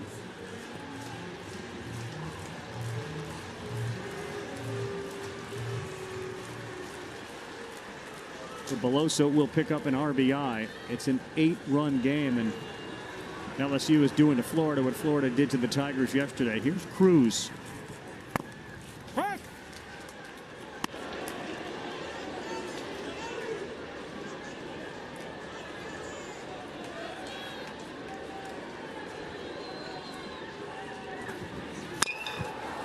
The ground, Rivera will go across the diamond, and that will do it as Cruz is retired. 6 runs in the second, 4 runs in the fourth. What's going on inside the head of Kevin O'Sullivan? We'll find out. Presented by Capital One, joined with Kevin O'Sullivan. Some short outings by a few of your arms. How do you manage the bullpen going forward? Well, we're just going to try to have to put a couple zeros on the board. I mean, I think we had 4 walks and 2 hit by batters the first 3 innings, and obviously they capitalized on it. And then this inning we had 2 outs still beyond and ended up giving up 4 runs. So bottom line is we still got more than half the game left. We just got to chip away. Part of that is what your hitters can do. You strung some hits together yesterday, a couple bombs. What adjustments do you want to see at the plate? Well, I mean, at some point we were helped yesterday by some free passes as well, and some defensive miscues on their end. But bottom line is when we get opportunities to score, we just got to chip away and get a run here, 2 runs there, and then get within striking distance at the end. I appreciate it. Thanks, Elliot. Thanks, Chris. All right, well, Thatcher Hurd now is pitching with an 8-run lead. And, of course, he's going to be throwing to a new catcher as we keep an eye on any updates on Alex Milazzo. Hayden Travinski has gone in. We'll start with BT Riopel. Florida is a team that makes a living hitting the ball over the wall. And when you're down 8, you got to make sure there are base runners on and then hit it over the wall. Yeah, I mean, all you can do is exactly what Sully said, which is just chip away. I mean, you got to try to make it a 0-0 game and see if you can't put 3 or 4 together and give yourself a puncher's chance down the stretch. The problem is the back end of this bullpen looks a little different tonight than normal. Well, the guy out there looks pretty good so far. Yeah. And Thatcher Hurd gave up the leadoff single to Curlin, then Langford headed out of sight. Since then, he's been pretty locked in.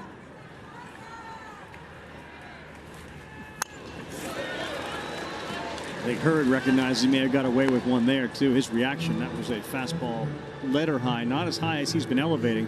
It was fouled straight back.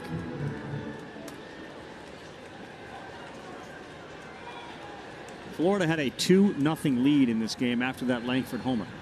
10 unanswered runs. That one is pulled, and how about the shift working? And that is the shortstop Thompson, who is playing in that second base position with the lefty up. Riopel is denied.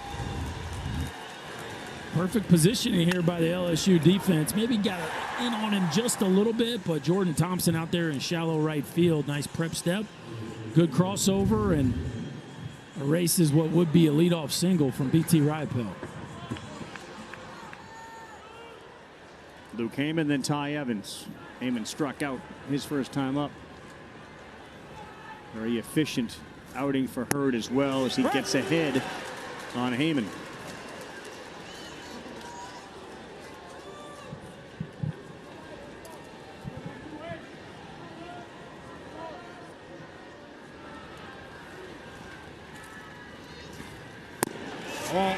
For the Gators, nearly 3/4 of their runs in Omaha are scored or have been scored with the ball going over the wall. During the season, it was around 44%.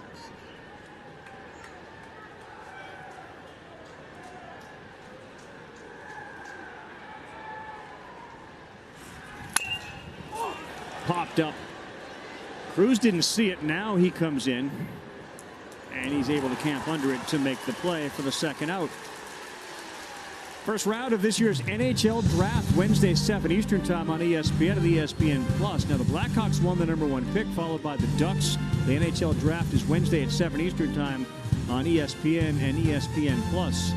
There were reports of a big trade between the Blackhawks and the Boston Bruins.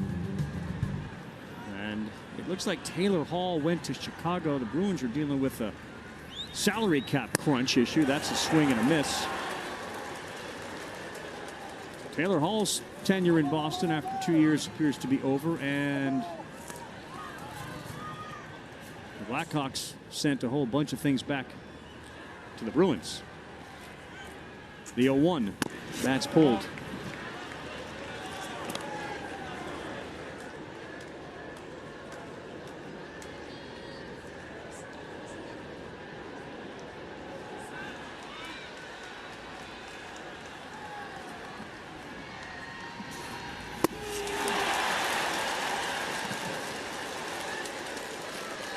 Got to pick your poison with Thatcher Hurd right now.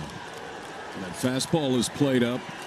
But again, he gave up hits to the first two in this game. Single home run, has not given up a hit since.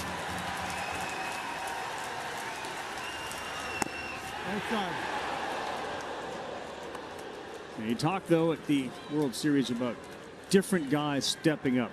Ackenhausen's start, you've got to circle that. I mean, that was a huge start. What Hurd has been able to do. How Riley Cooper has really emerged as a guy that can save games. We knew all about Skeens and Cruz and White.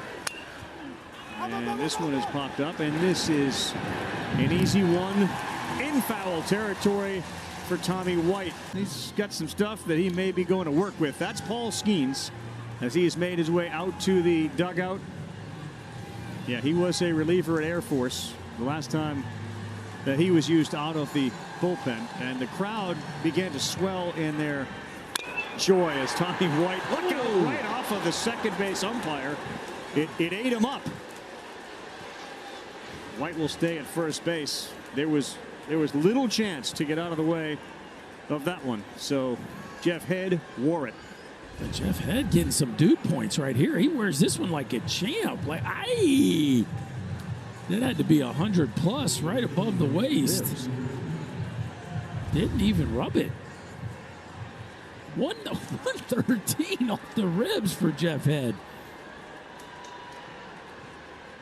The scene, though, when Skeens was walking out was pretty cool. As soon as they discovered him in right field, they went nuts. When he got out to the bullpen, the bleachers went crazy. They still haven't sat down. No, they haven't. They're They all started standing up when he started walking out. He had the backpack. You get the big leagues, usually the youngest guy in the bullpen has to bring the backpack down that has all the candy in it. That wasn't the candy backpack. That's all he needs to get himself ready.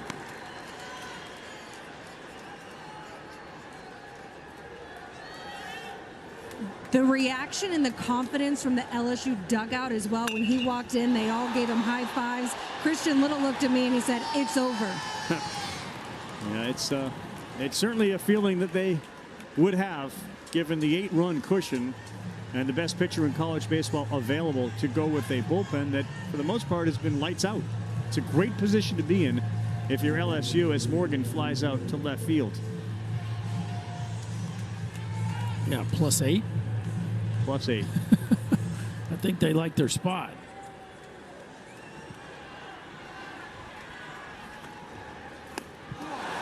Another hit batter, and the Gators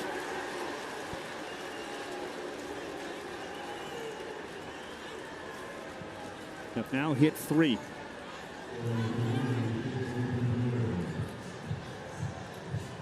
Caglione started it, and it did not go his way or Florida's way, and it set the tone for the entire game. So he only lasted 1 1/3, and pick your poison here with the bottom of the order. Braden Jobert is 3 for 3, 2 singles and a double. 0-1. And everything is in sync. And it was Travinski who said, when he gets hot, there's nobody more enjoyable to watch or harder to get out.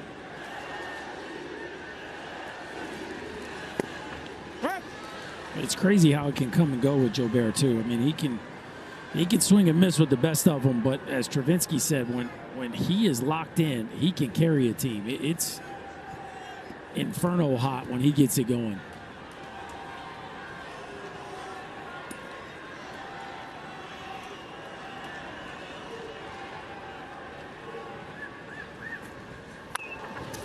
A little squibber. Halter fielded it cleanly, and the tag is made. Nice job by Haven to come off the bag to get it and slap the tag on Jobert. Both White and Dugas move up. Heyman really does a nice job over at first base. See, Halter kind of grabbed a palm ball there that sailed, and Heyman wisely comes off and finishes that play.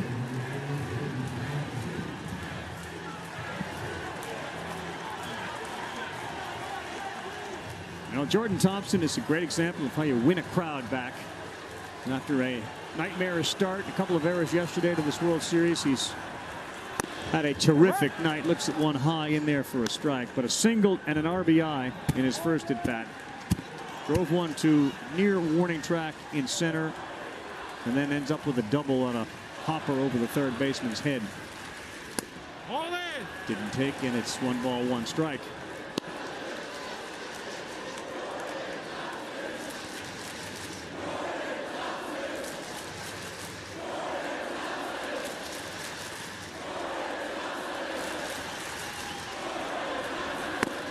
Like we're in the Bronx right now.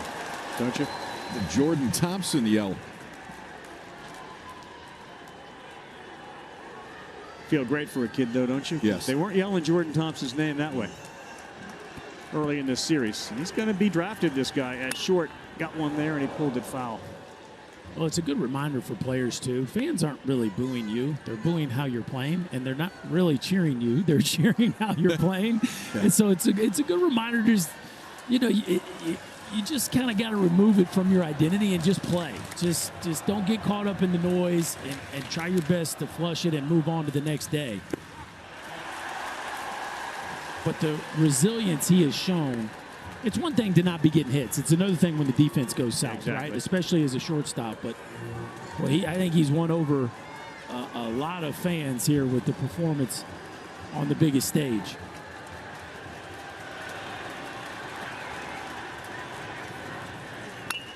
Three-two, and this one is to center and should be playable. Langford, bad jump. Now he's coming in, and he's there to make the play. Thompson retired. Skeens may be activated at some point. LSU has been active offensively. We're going. Wow! This is hammered towards the wall. Skeens, Cruz, Langford, 3 of the best in college baseball. And after his latest mock draft, our Kylie McDaniel projects Paul Skeens goes first, Cruz second, Langford third. As you like to say about a mock draft, subject to change. Shelnut puts it out, and Thompson's there to make the play, and 1 quick out in the bottom of the 5th. Yeah, there's a lot that can change, especially with the economics of the Major League Draft, but they have certainly not done anything during this College World Series that would make anybody suggest, from a talent standpoint, that the 3 of those are 1, 2, 3. You can kind of mix them up in whatever suits your fancy, but those 3 are real dudes. Those 3 suit your fancy. Who does pick third this year? You know? Rangers? And Washington and Pittsburgh. Pittsburgh's 1. Yeah. Then Washington, then Texas. It's good year to pick third. It is, and you know the Pirates have just struggled a little bit. They're still very much in a wild card race, but Skeens is the type of guy that certainly could impact the team this year if you were in contention. Thatcher Hurd looking like a major leaguer as he bends one in there to get ahead of Halter. 0-2. You know, the conversation around collegiate pitchers, and you can appreciate this too, KP. Detroit's third. Tigers third. Tigers. Then Rangers Rangers. fourth. Yep. You know, Skeens is pitch. This would be on 3 days rest because this is so compacted. You take guys out of their routines. You know, Skeens is every 6 day rest. Yeah. He comes back. Yeah. Now you're throwing guys into 4 days, 3 days, and as much as you want to win a championship, you don't want to compromise, you know, the health of the guys like we just saw there in Singer and Kolar. And that's another strikeout for Hurd. His breaking pitch is just wicked tonight. So there's a balancing act that you're working here. If you're Jay Johnson, if you're Skeens, all that's going into this consideration. I mean, when Jay talked about it, talked again today, he said we're going to wait till he gets on the field, moves around a little bit, see exactly how it feels. I'm sure that there were multiple conversations, not just with Paul, but potentially with others. And who knows, we may not see him, but obviously he's out there and he's getting himself ready. The couldn't have gotten much more from Thatcher Hurd. Remember, he followed Skeens in that Wake Forest game, and he gave him 3 innings. So here he is now in the bottom of the 5th with 2 down.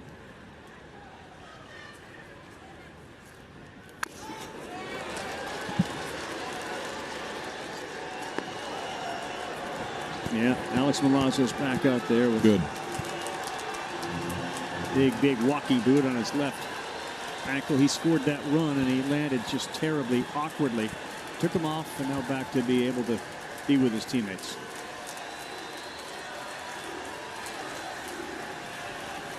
Oh, no!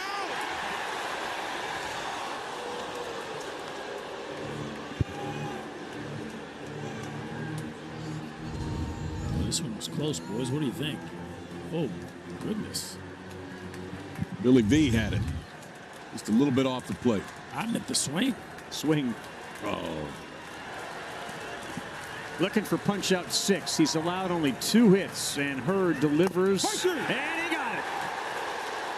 Cade Curlin frozen pizza at the plate.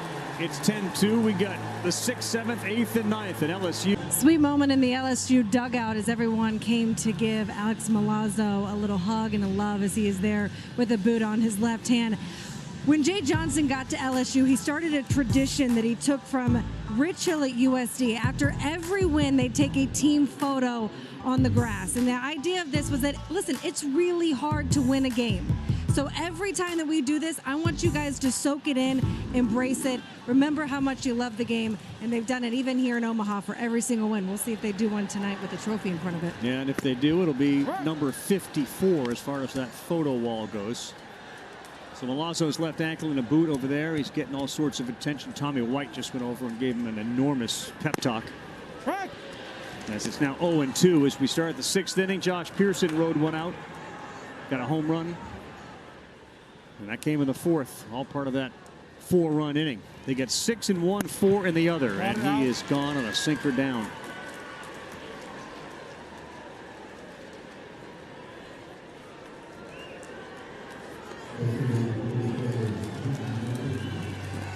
Caglione had a 2-0 lead and came out and plunked the first guy. And even though he was able to get through the first inning with 2 strikeouts of White and Morgan, after that it just completely fell apart. But that was sort of a tone setter with that lead and then a hit batter, and he just never felt like he had control of that run on that fastball to his arm side. Really put left-handed hitters in jeopardy, and it ended up walking a bunch of righties. I think it's so frustrating. I would assume for Jack and for the coaching staff, like when it's right, it is special stuff.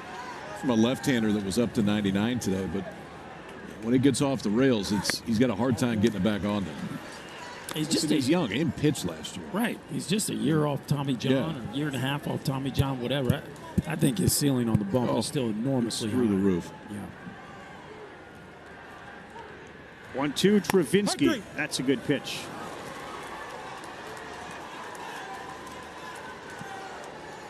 Tyler Nesbitt looking apart since he's been out there, and he is giving him a little bit of length. A 2-seamer.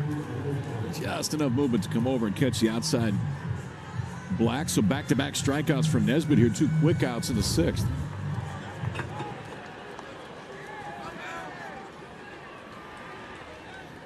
Veloso plunked twice, single, and he struck out.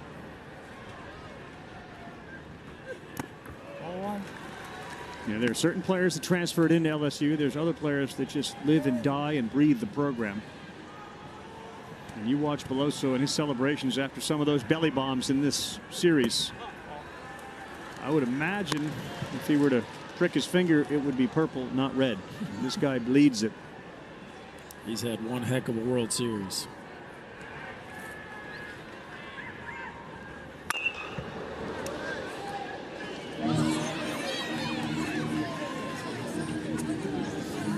Two homers, 7 ribbies.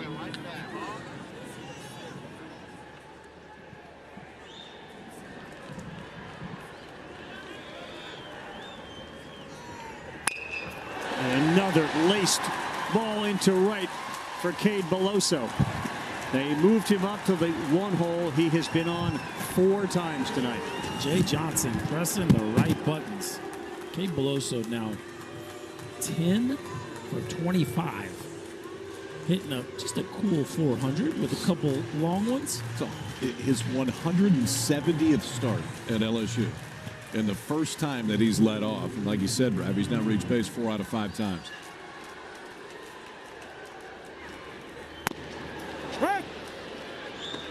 Also got to be right in the mix for most outstanding, most valuable player here at the College World Series. He's had a heck of a run. Sure has. He and Tommy White. Cruz, another missile into left. And the LSU offense has just been hitting on all cylinders since the 2nd inning. 3rd time Cruz has been aboard. Hanging breaking ball, and Cruz knows how to get into his legs. Watch that right knee. Get into your legs, get below that breaking ball. Well, a couple rockets off the bat of Dylan Cruz. One to right field, one to left his last 2 at-bats. Hasn't it been odd, fellas? We had 6 one-run games. You run into the wind yesterday in a blowout, and here you are in another lopsided game. Series has been historical for its close games. This one's going to get into the screen just above the dugout.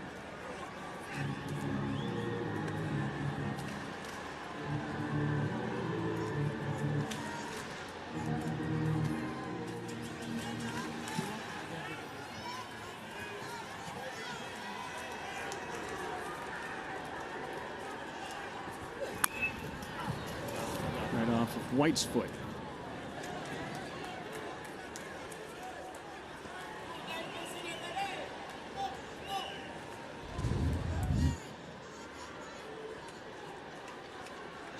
Ooh, right off the top. Getting all beat up tonight, too. He's got a hole in his left knee. Yeah.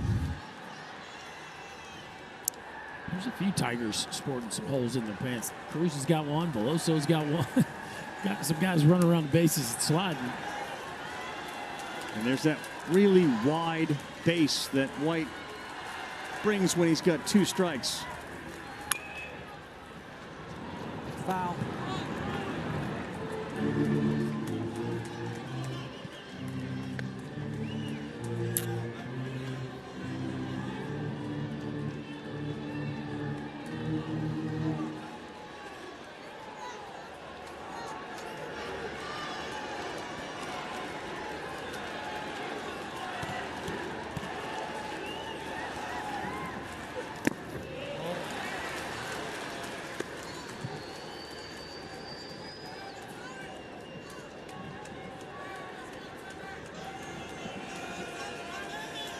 Twenty-three walks, 23 strikeouts, 39 walks for White.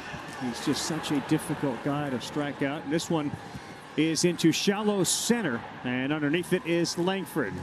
Bottom 6 point at all. The numbers here at the College World Series for Dylan Cruz, the Golden Spikes Award winner, and Wyatt Langford, who's now at the plate. And he looks at strike 1 from Thatcher Hurd.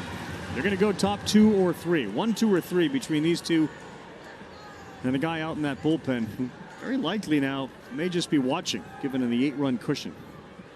But they're going to hear their names called very early in the draft when we're in Seattle. 2-time All-American. He's the #1 pick every other year. I mean, every other year he's the number 1 pick because Skeens is so aberrational, and Cruz is another one of those outliers. Yeah, and it wouldn't shock me if he still goes number 1. Sure. I think another rocket, this time right at Thompson. Standard operating procedure, though, by Wyatt Langford to hit it hard, and that's the first time he's been retired. I mean, him and Cruz have put on a laser show here in this one.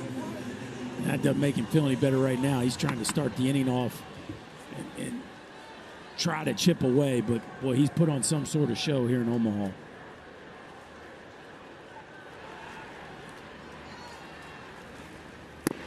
No. So Carlin started it with a single. Langford followed with a homer. The first 2 batters of the game, and they had 2 hits. We're in the bottom of the 6th, and they still have 2 hits.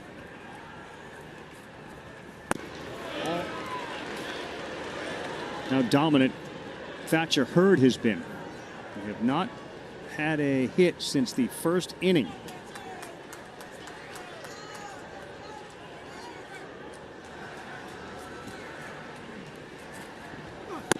Oh, no.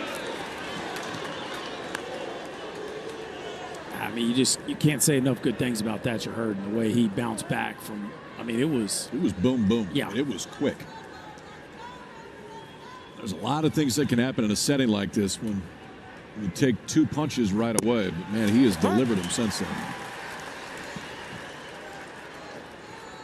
Caglione will be back next year. 33 home runs this season. There's a couple of guys that are coming back in college baseball who may threaten a number like that. But there is very few physical specimens like this guy, and he sends that foul. He walks in with his size 17 boats, and he cuts a vision for you. Yeah, I don't know what he's going to be able to do for an encore offensively after a year like this, but I expect the pitching to get much better. Ooh, he got him there. A wicked breaking pitch. Caglione is out. That is strikeout number 7 for Thatcher Hurd, and he's got the first 2 in the inning. Now, we're talking about the rise fastball early, but look how good the breaking ball has been tonight for Thatcher Hurd. And he can spin it. And he's also had the ability to control it. Look at this. 78.1 on that last breaking ball. Whoa. Spins at over 3,000 RPMs, about 20% more than the big league average. That is a real pitch at any level.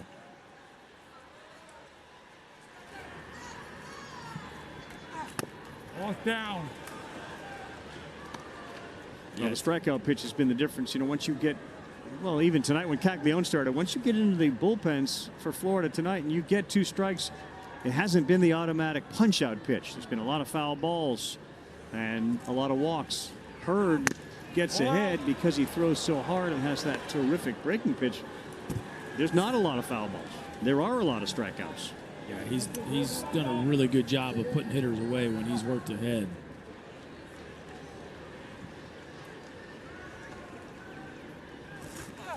Inside.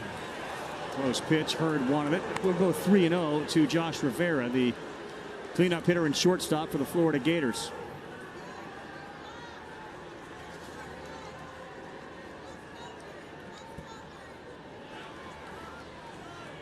Rivera's season 352, 19 homers, and that's way outside, ball 4. Riley Cooper looks like he's warm down in the LSU bullpen. Now at 88 pitches. I don't know how much longer Thatcher Hurd's going to go.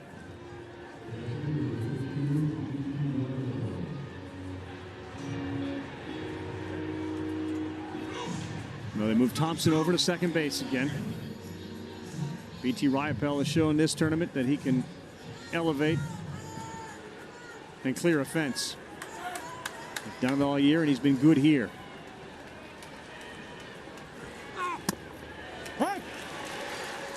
On the inside corner for a strike.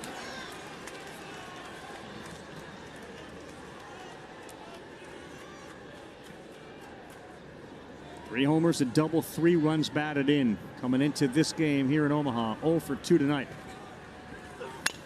Fastball and smoke to center field. Cruz goes back and not a problem. Riopel hit it well, but it ended up in the glove of the Golden Spikes winner. 90 NCAA championships. The sun beginning to set behind Charles Schwab Field. First played here. Right now. Well, that happened. That is a live shot and happening as we speak. Okay. Came down here in 11, though, and the balls have been flying this year. So this ballpark, when the wind, and the wind really does dictate everything in this ballpark. If it's blowing neutral or blowing out, you got a chance to set some numbers. If not, you can't get it out of here. This is going to be a difficult play going over, and that's a fair ball.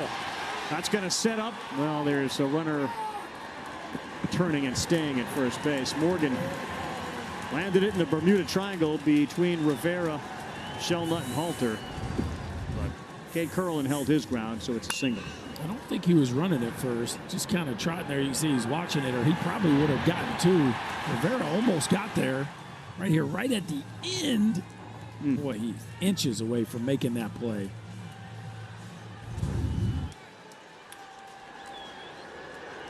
That's the night it's been for LSU, though. While they've hit the ball hard and certainly deserve to be up by this, there was also that ball that bounced over Halter's head. There's that one that drops in there. They've had some go off pitchers and result in outs. But a dominant performance from Thatcher Hurd and some great hitting from the lower third of this batting order.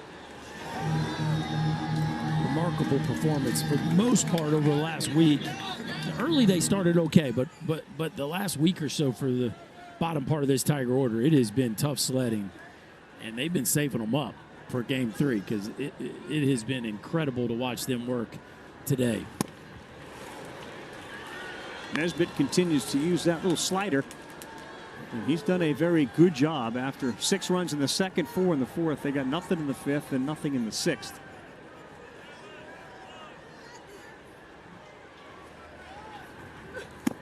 Outside. You know, you wonder too, they lost obviously, and they've managed to beat Wake Forest, the #1 overall seed, twice. As great as they are at Alex Box, you start to get familiar with the surroundings here. Yeah. You can get a little more comfortable. Maybe that's what we're seeing here with a peaking LSU offense. Well, it's always hard to be comfortable here when the wind's hitting you in the teeth, right? In the last couple of days, we've seen both these offenses. This is the #1 and tied for #2 home run hitting teams in the country. Florida #1, LSU tied with Florida Gulf Coast for #2. And we've seen the muscle from both squads over the last 2 days, that's for sure. Oh. Inside to Dugas. Ryan Pell almost looked surprised he was able to hang on to it. Well, the other thing that makes it very comfortable for the LSU Tigers is this giant bear hug they get every time they walk into this building from the 27,000 Tiger fans.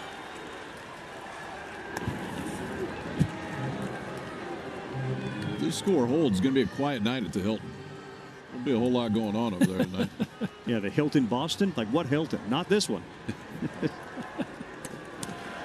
You're not going to look for a nice quiet meal in the lobby of the Hilton. Well in! That's in, so that is a ball 4, and there's no play at second base. Damn it! Trey Morgan expressing some frustration that he didn't steal the bag. He had a great slide. He wanted that to hold up.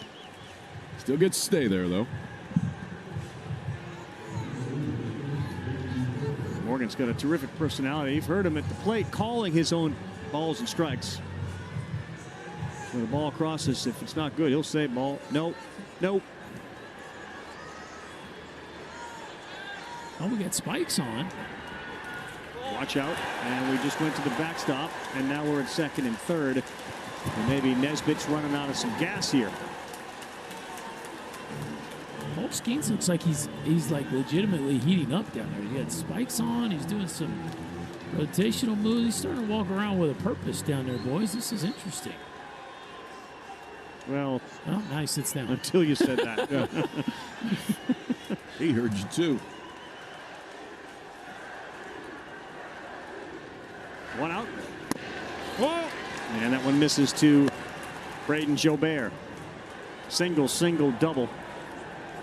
And then a ground out to third base.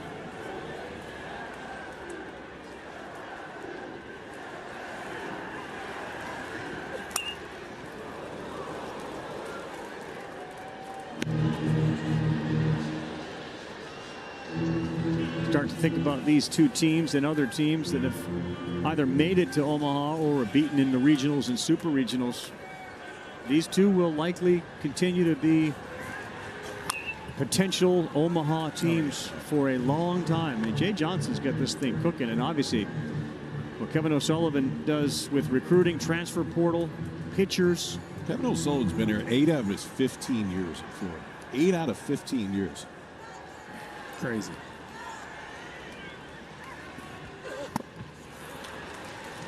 Jobert is gone with a strikeout, first out of the 7th. We're going to go to Queens this weekend for a series finale between Gabe Kapler's Giants and Buck Showalter's New York Mets. Giants sneaking right back into that NOS race, which is what they seem to do every year. They're 2.5 games out. They've won 12 of 14. Sunday Night Baseball, Giants, Mets, 7 Eastern, ESPN, the ESPN app.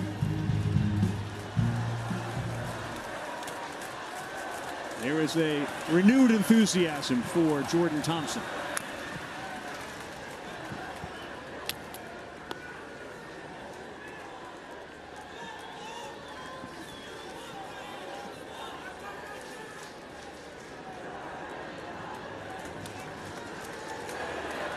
Johnson was telling me before the game, I asked him, he insists he's okay. I'm good, I'm good, I'm good. And the faith that they put into Justin Thompson, despite these College World Series struggles, pays off tonight. Jordan Thompson. I think I was confusing him with Justin Thomas. Swing and a miss there. And Jordan Thompson retired, second straight strikeout. Nesbitt with a good little bounce back. Fourth punch out tonight. Tyler Nesbitt's been really good, man. I mean, this is exactly what Florida needed if they're going to have any chance. Obviously, the offense has got to get it in gear here pretty quick. But first two reach in this inning, and he punches out Joe Barron Thompson to get to 2 outs.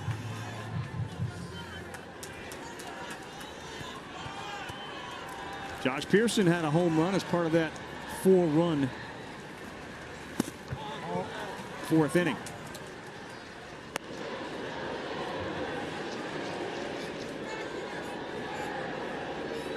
And really, the only drama that is currently left for the LSU Tigers faithful here is, will they see their hero Skeens come out of the bullpen at some point? Watch out. Well, went in there in a hurry, and now there's a ball search going on. There it is. Had the glove. We had everything ready. Now we got a souvenir from a World Series game in which maybe his team will be winning. Outside.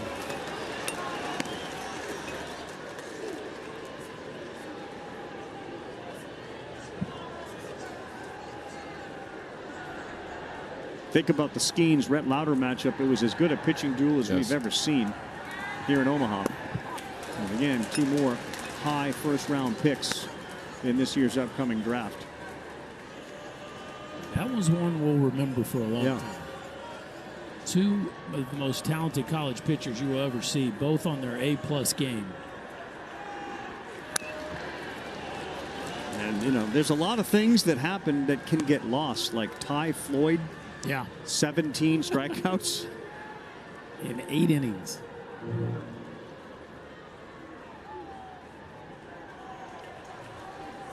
Years from now, if they hang on to win this, when they talk about the College World Series, the Floyd performance, the Ackenhausen performance, playing with Skeens and White's homers, and Beloso hitting some bombs.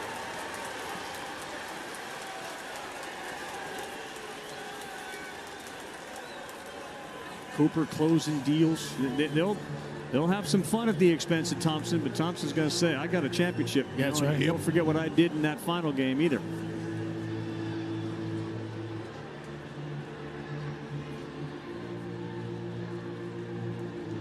It's like Blake Purnell coming on again.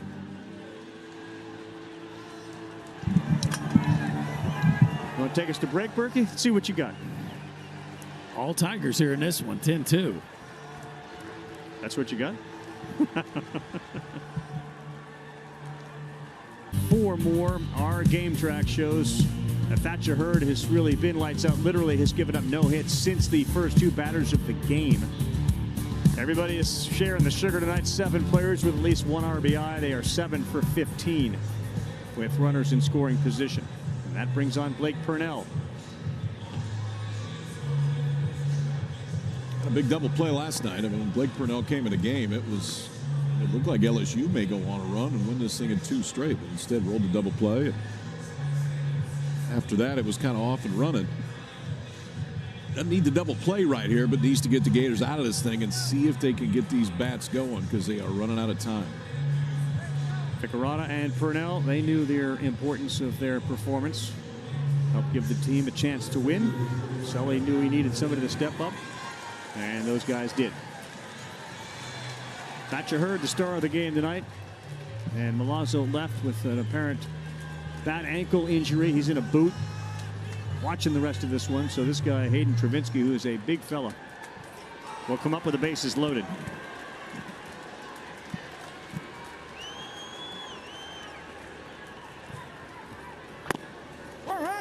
Side armor throws that one in there for strike one.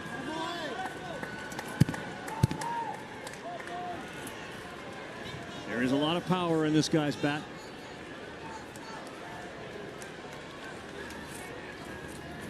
Oof.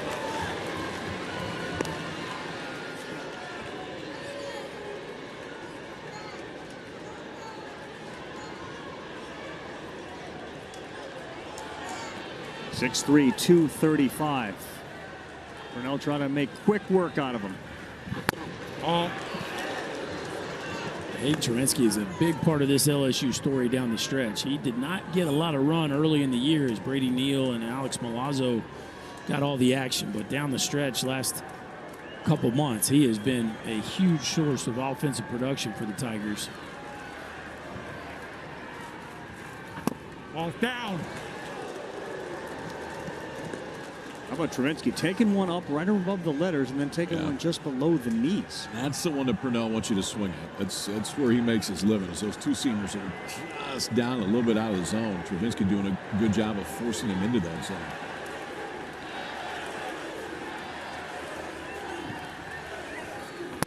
Outside. Now you go full with nowhere to put him. Beloso on deck. And they tell everybody we got a 3-2 count, 2 down. We're all going to start moving. Morgan, Dugas, and Pearson. They take off, and they're going to continue to run. Ball 4, bases loaded, walk. 11th run of the game as Morgan touches home. First time he has scored tonight.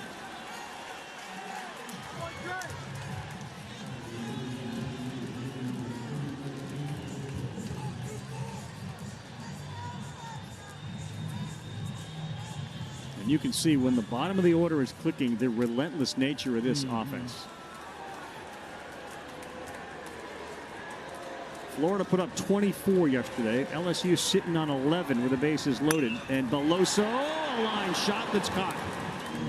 He hit it hard again, and he is squaring it into the glove of Rivera. Bottom 7 coming up at the World Series. And against Wake Forest, Tank gets a start. He was better. I mean, 6 innings, give up a leadoff single and a home run. He allowed 3 base runners after that, did not allow a hit. So for third, Thatcher Hurd strikes out 7 in his 6 innings. He's put LSU in a prime position to win their 7th national title. They turn it over to the big fella. Here's Riley Cooper, the junior, 6'2", 270 out of Fresno, California. Got a chance to live in some air conditioning yesterday. Everyone was out here watching that 24-2 game, and he was chilling. Wasn't feeling very well, a little stomach bug. But he is back on the mound here, and obviously a non-save situation with an ERA of 0. 4 appearances. He's given him 8 2/3, 4 hits, no runs. He has struck out 9 and walked 3, and he has been outstanding. Prior to this, he didn't have a save.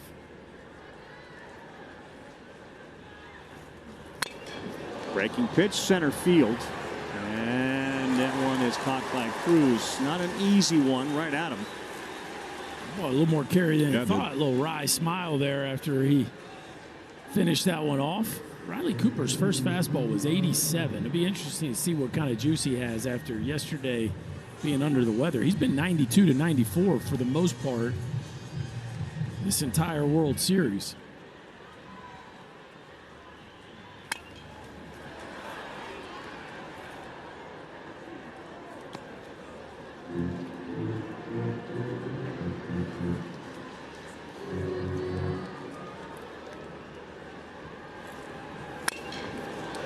This one driven to right, fairly deep. Joe Bear, he's at the wall. He'll leap.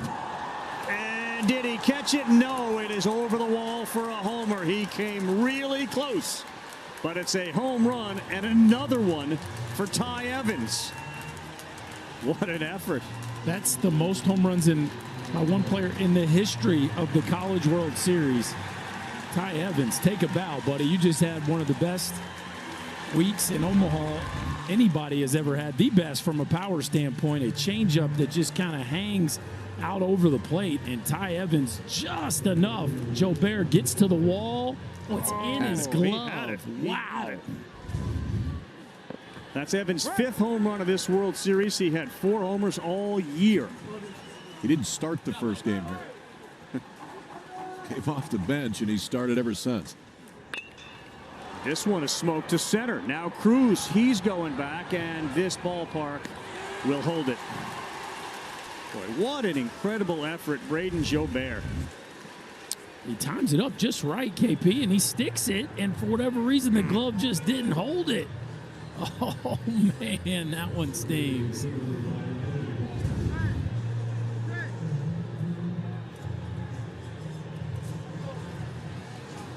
Yeah, he'll remember the 5 homers, but an empty feeling when you're doing it down 11-2. And Cooper's just trying to accumulate outs. Work. That's in there at 89.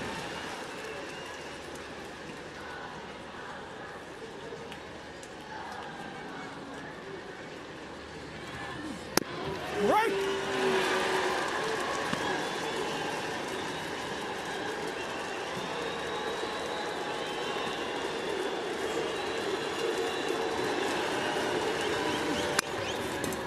Rolls went over and playing very deep is Thompson, and he's there to make the play. We had to.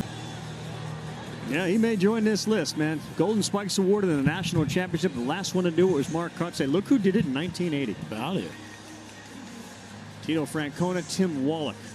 Dylan Cruz won the Golden Spikes award, and he's trying to cap off a memorable collegiate career with a World Series championship. How about National Freshman of the Year, 2-time SEC Player of the Year, Golden Spikes winner, and potential national champion? That's a pretty good run. That's a decent 3 years, Dylan. And he turned down the draft, and I think it's one of the best stories in college baseball that a kid who had a chance at millions of dollars said no to have a college experience, and it doesn't get much better than the experience he's had. And he is going to make many more millions than what he originally turned down. He's looking at a slot value. The number 1 pick is around $9.7 million. I saw his dad. I know you did, KP, in the lobby today. Yeah. You know, he's sort of awestruck by all that's going on around his son Dylan. Got one hit there. They are awesome people, though. Down to earth. You get to know his dad, you realize why Dylan's such a humble kid and hard worker, because I shook his hand after they won the game to get in the championship series, told him congratulations. He said, for what? We ain't done anything yet. This one is to the gap, and here we got a chance to see Cruz run. This is screaming triple, and he is motoring, and he is in there with a head-first dive for a triple. Dylan Cruz showing off another one of those aspects that make him so desirable at the next level. Go ahead and cap it off, kid. Just cap off a legendary career. He had a double at the box in his last at bat in Baton Rouge, and now a triple in what will likely be his last at bat as a Tiger, and he is Steph Curry in it to the ring finger right there. Angel Reese of LSU. Oh, there you Women's go. basketball was the one I think a lot of people certainly watching tonight will remember.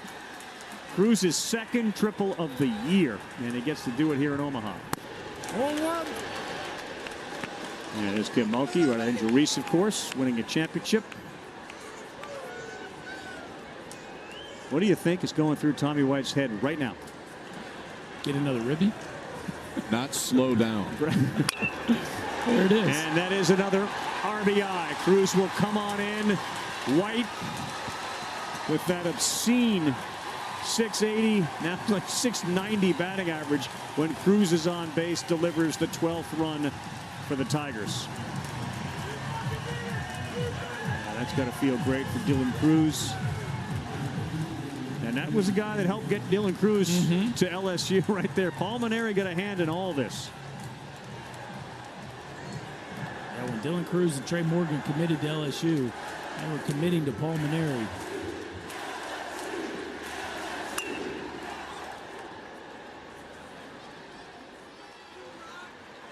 Hey now. The softball catch, KP? Softball bullpen right now. Yeah. This place will go bananas when Skeens gets on the mound to close out a World Series championship. Jay Johnson wasn't kidding when he said he will pitch tonight. He'll be on the mound tonight.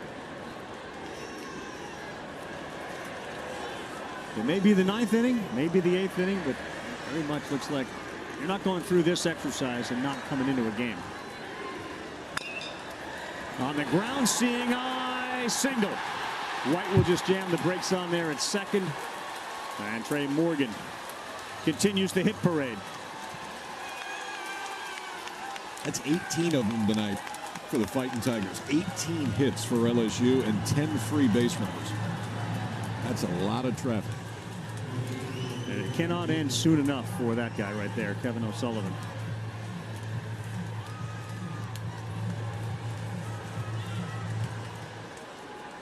This is a Bayou party right here, fellas. That's what this became at that 6-run second and 4-run fourth.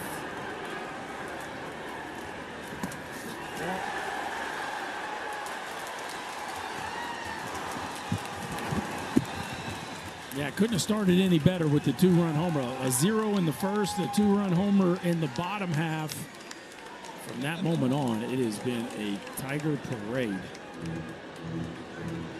Jay Johnson looking to become the first coach to win the World Series in his second year. And I told him that. He said, yeah, but I didn't get it done on my first. I think they'll forgive him. All in. 2 balls, no strikes. This is Gavin Dugas.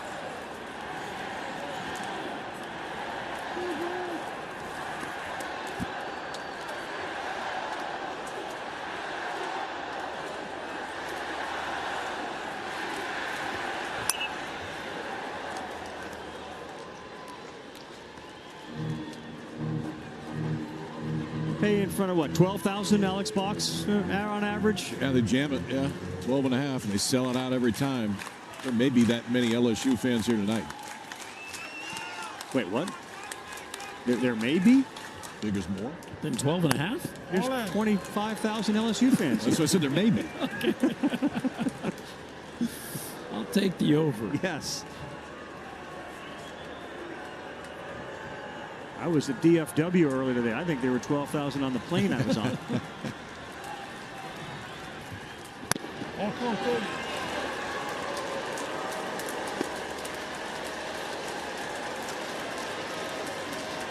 Sunday Night Baseball will be in Queens this weekend. It's the Giants and the New York Mets. Just saw the Dodgers last night lose to the Houston Astros. Things tight in that West. Arizona's been outstanding. Here come the Giants.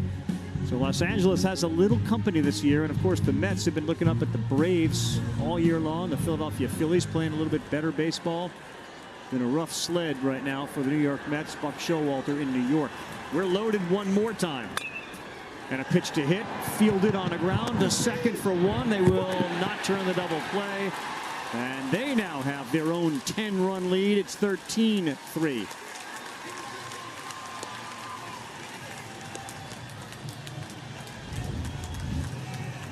Pretty nice pick here by Josh Rivera. That was a tough chance.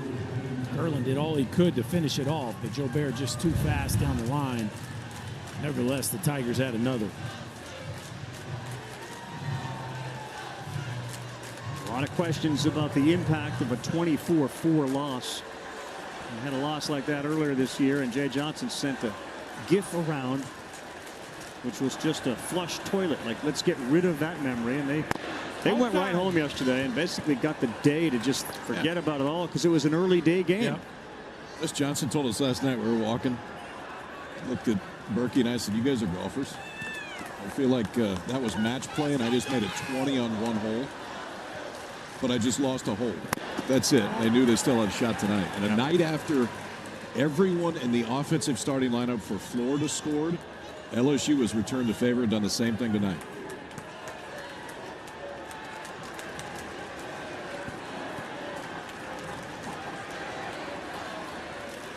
(2-0) to Jordan Thompson, and now it's 2-1.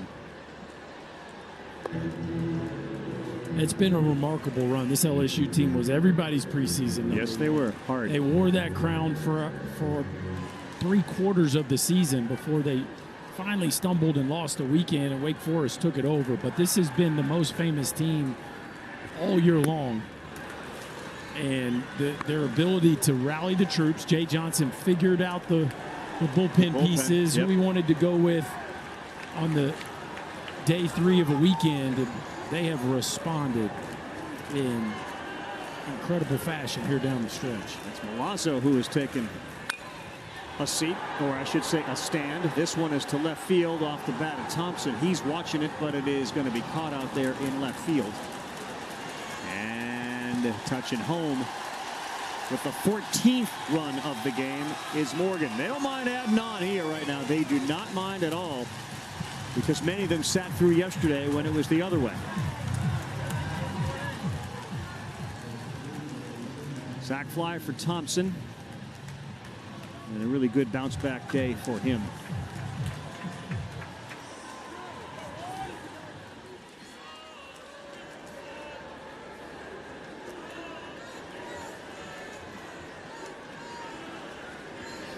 Watch out, another hit batter. That's the 4th. Pearson gets drilled.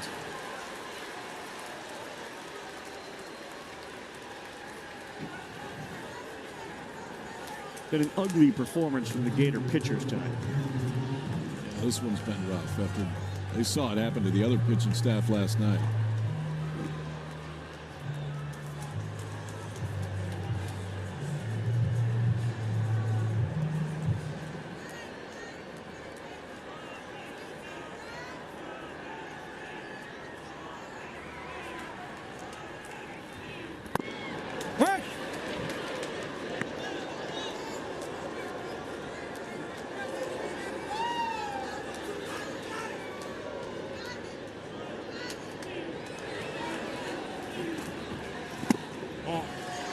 With the exception of the first inning, they have had at least 5 come to the plate in every inning.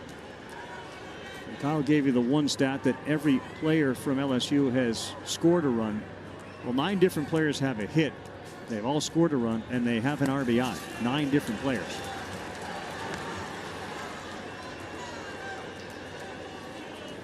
The great Marco Mento delivering some notes tonight. Nailed it.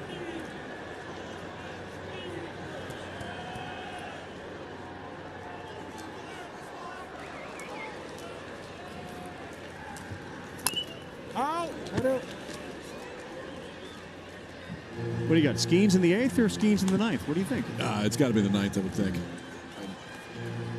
Unless you're going to bring him into the 8th, and you think he's going to finish it. Guidry. Looks like Guidry. I think it's Guidry in the 8th, and then Skeens just starting to throw now. A little pomp and circumstance for all the folks that made the trip here to Omaha. Watch maybe the greatest pitcher in LSU history walk off the mound for the World Series.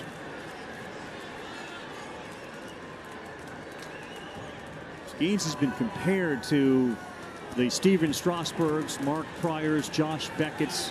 He knows there are things he needs to improve on, in particular the secondary pitches. And there's a shot. Rivera makes a nice play from the hole. Strong arm. Wow, nice play. Rivera off the bag, though. They say was Heyman. So we'll keep it going for the Tigers. That is a big league arm. Yes, it is. He watch him get these feet organized and put that right foot in the ground and rip it. I guess Luke Heyman just couldn't quite keep the right foot. No, just a touch off the bag. A heck of an arm though by Josh Rivera. Travinski now makes it 10 with a hit. And Beloso will end it. We'll see if Skeens comes out for the 8th or it's going to be Guidry first. It's all LSU. There have been no breaks after yesterday's 24-4 loss. People wondered how they would sleep, how they'd get up, and how they'd respond. And the answer came fairly quickly with 10 runs in the first 4 innings. Skeens will have to wait, but that's going to happen. First, it's Gavin Guidry, the freshman, making his 23rd appearance a Lake Charles, Louisiana native with some terrific numbers. And just another piece of a bullpen Jay Johnson's looking forward to seeing come back. Yeah, big part of the bullpen. He may be the shortstop next year. Yeah. Ultimately, Guidry's not going to pitch this summer. He's just going to play short, focus on offense, but has been a giant part of their bullpen this year. It's low to mid 90s with an outstanding breaking ball. Celebration has begun. So you take away game 2. This is what the LSU pitchers have done, and you'll have a game like you did game 2. Sub 2, 21 walks, 87 strikeouts. Floyd gives you 17, but the bullpen in the best 2 out of 3. If you have one egg and you have 2 dominant performances, guess who wins the championship? The pitching staff has been incredible, and again, you give them the one mulligan on a day where things got a little goofy, but this wasn't what people were expecting from LSU to start this postseason. Yeah, right field, Curlin, and exit stage right. He got into that thing, and it flew out in a hurry. The freshman takes Guidry to the pen.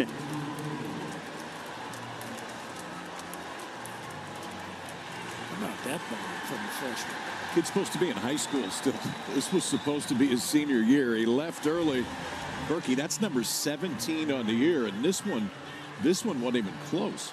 No, how about getting below a fastball down and away? Heads up, Mr. Skeens. 17 homers, his first one of the postseason. What a future Cade Curlin has. What a future Wyatt Langford has. He's up now, and he swings at the first elevated pitch, and that's another souvenir for a fan here. Although, if anyone's going to try to get it, it's going to be Morgan. He'll go try to get that. He usually does get it.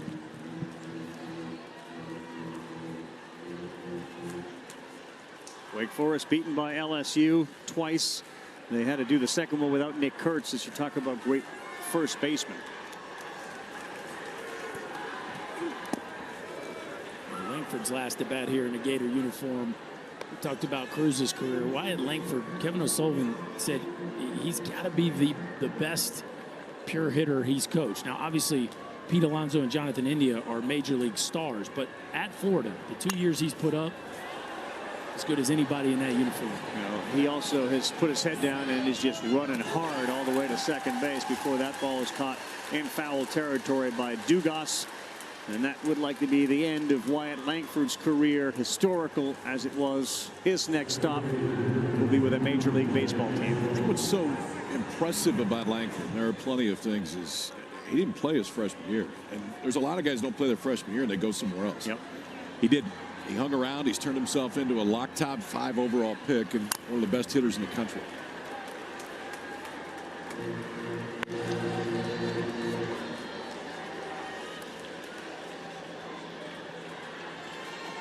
Caglione was the starter and just didn't have his stuff tonight, so he came out quickly.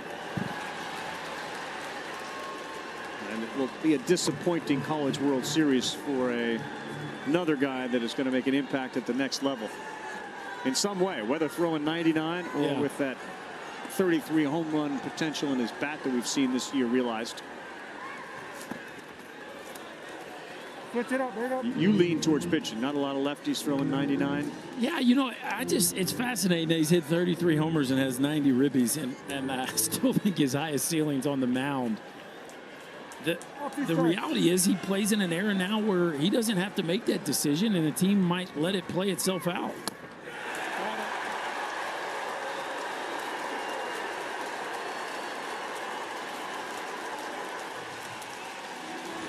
It's been a tough night for Keggs. 3 strikeouts, was hit by a pitch, and obviously didn't throw his best on the mound, but still a year to where he has led the country in home runs with 33, and he will be back next year, just a sophomore. Now Rivera. He swings and misses, and Guidry's got a good slider working there at 83. Like Rivera projecting as a major leaguer? Oh, yeah. Rolls one to the shortstop. Thompson. Offline, safe. He dragged Turner, Morgan, I should say, off the bag.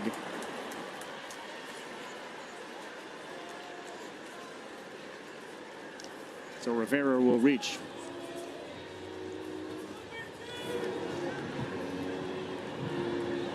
I think Josh Rivera can play shortstop in the big leagues. The offense has made a gigantic jump this year, and he's proven that he can hit the ball in the ballpark and drive in runs, but that glove is going to allow him to play this game for a while.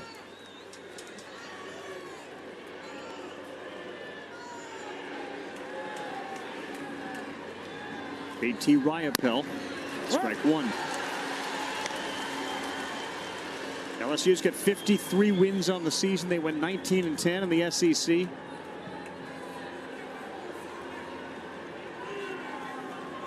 This will be their first World Series title since 2009. What we got?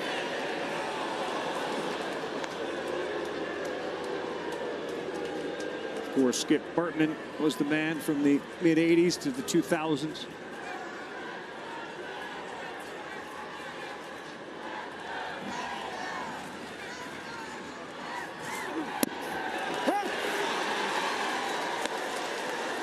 Yeah, I mean, it feels like a while for the Tigers because that's just what an incredible run they were on from 91 to 09. They're back to the mountaintop now. DJ LeMahieu's and Alex Bregmans of the world that were part of this, all watching very closely as that's the third out of the eighth inning. Ryapel retired. One more inning to go before they take home another title. Back-to-back. I've got a lot of people that have contributed to this run through the course of the season. Tonight, White delivers. Pearson goes over the wall. And yes, Angel Reese, Dylan Cruz, they point to the finger, and that means we are going to be national champions. And yes, Angel Reese tweets out, baseball team, national champs 2. Heard you.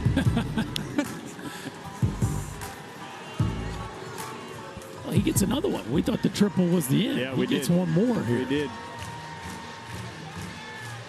LSU has won 6 national championships. They've been in 18 College World Series. And one more shot for Dylan Cruz. And why wouldn't you just lace one back up the middle? Become batting practice for Dylan Cruz.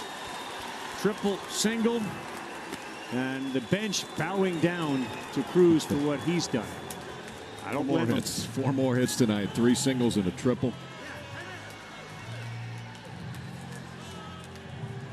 How about it? 110 hits. 110 hits on the season for Dylan Cruz. They will keep that baseball as a memento for Dylan Cruz. And he will have a whole bunch of memories. 4 more hits for Cruz. All lasers tonight. And no softies. 108 hits on the season. White sends this one to the line in right, and that is just going to be foul.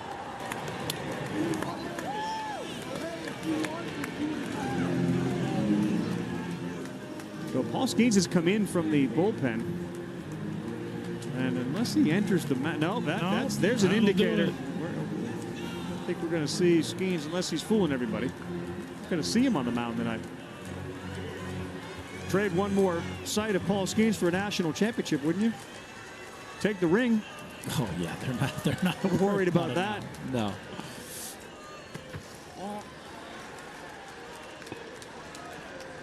You know, they're part of what you hear with LSU, and obviously when you have a team that wins as many as they do, is this chemistry thing. But Johnson has had them together all year, and you bring in a bunch of guys from the portal and have to have them fit in. Down. Yeah. That's not necessarily the easiest thing in the world to do. No, and that's where Trey Morgan, Gavin Dugas, Braden Gilbert, Cade Beloso come in so important. I mean, you've got guys that all 4 of them grew up around there, bled this program from the time that they were growing up, and they welcomed them all.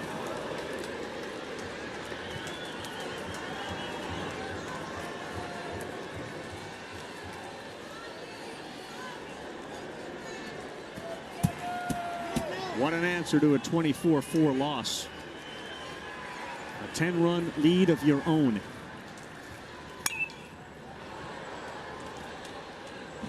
This game will teach you to have a short memory. Any team that's ever played at a high level all has a story of a day where it went sideways on them and they were able to flush it and recover. This is about as loud of an example of that as I can remember on the biggest stage. But in some ways, and we talked about it yesterday, like when you lose like that, it's about the 6th inning, 7th inning. Emotionally, you've kind of already started. On. Yeah, and like you said, it was a day game, so there was extra time to recover. And of course, once that offense got rolling, it was all downhill from there. White, that's a fair ball. That's past the dive of the third baseman, Halter. Cruz is not stopping. He's coming home. He'll score. White into second. 15-4. The LSU Tigers thrashing the Gators.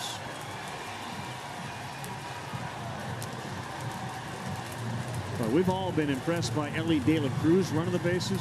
Dylan Cruz got another gear. When he goes, it's a blur. Yeah, when he smells another 90, there's a little bit more in the tank. And it's the exact same thing right here down the line. I mean, he peaks.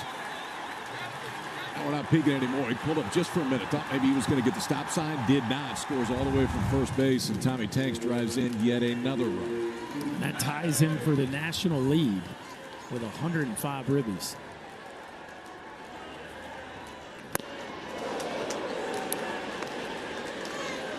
How about this? Cruz started the day with 97 runs, and he scored 3 to get to 100. They now have 2 players, or a player that has scored 100 and driven in 100. Keep it going here.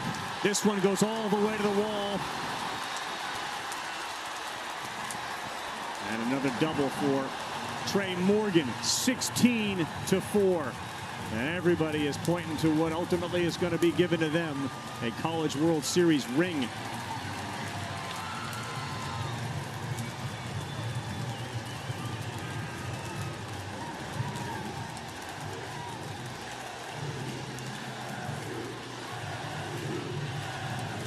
Well, this is not a walk Kevin O'Sullivan wanted to make. Down by 12 in the 9th, nobody out. Nesbitt coming out, and been a party since about the 4th inning for LSU.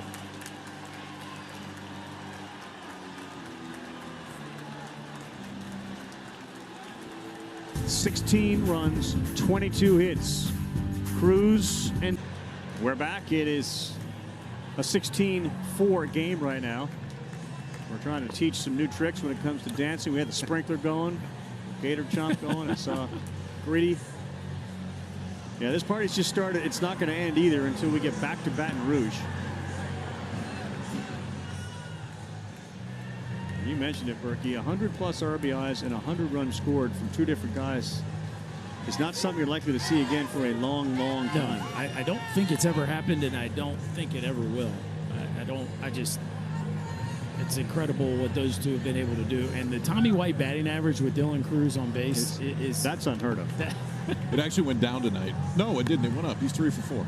Yeah, 750 tonight, and so we're now nearing 700. Yeah, that's just a really strange, incredible number. Incredible. That's a great scene there. Unfortunately, one guy, Alonso's got crutches, but getting a hug from the ultimate teammate. A transfer from Air Force, and Paul Skeens.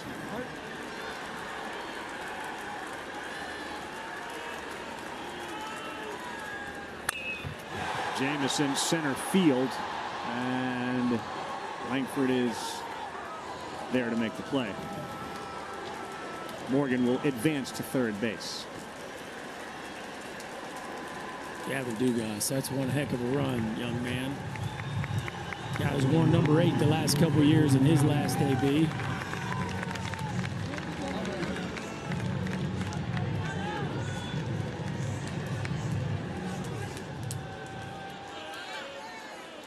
Only one team gets the chance to do this at the end of a baseball season. And this year, it's the LSU Tigers. 22 hits. Yesterday, Florida had 23 hits, which was a single game record tying number. So the next hit will match what the Gators did yesterday in a World Series for number of hits in a game.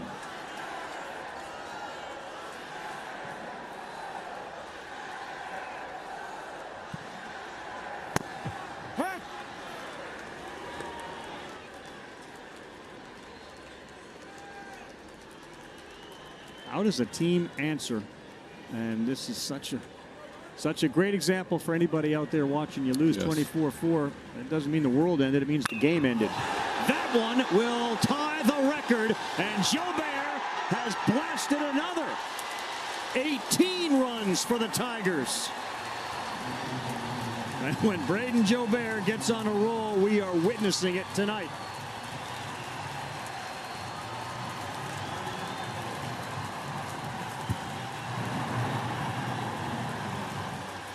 A no-doubter. Wow.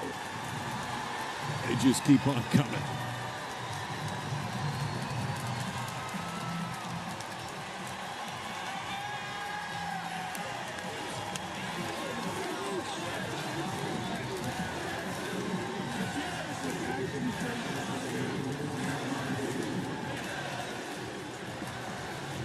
Talk about hitting being contagious, Berkey. It looks like a beach ball to all of them since inning 2.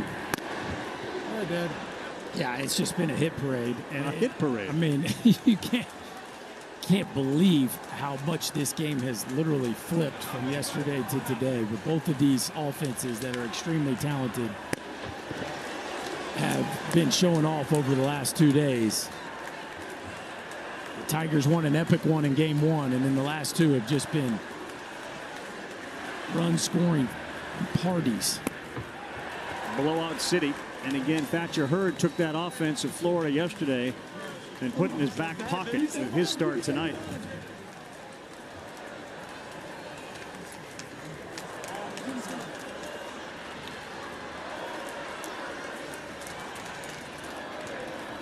Outside. Names that will go down in the history of LSU as far as baseball players go.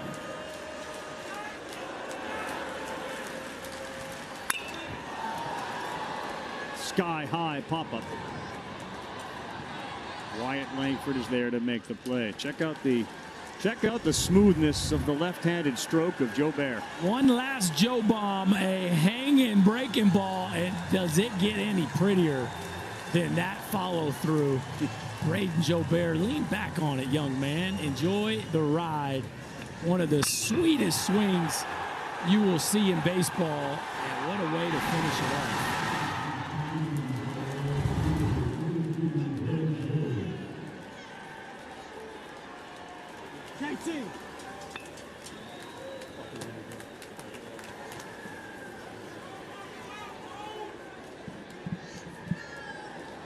Jared Jones going to get a chance to hit here, the freshman out of Marietta, Georgia.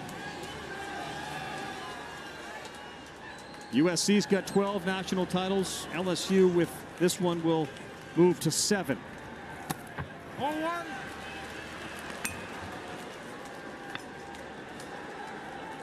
Second all time. Second all time. Yeah, It's a tie with the Longhorns. Yep. And they came out of the losers bracket, which is a difficult thing to do. They had to win 4 times in 4 days.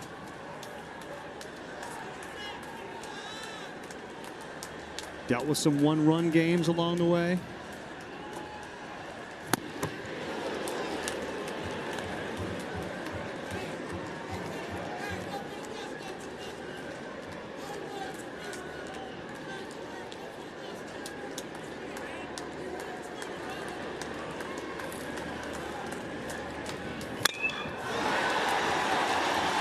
Jared Jones, pump your fists as he's bouncing to first base. That's the 24th hit.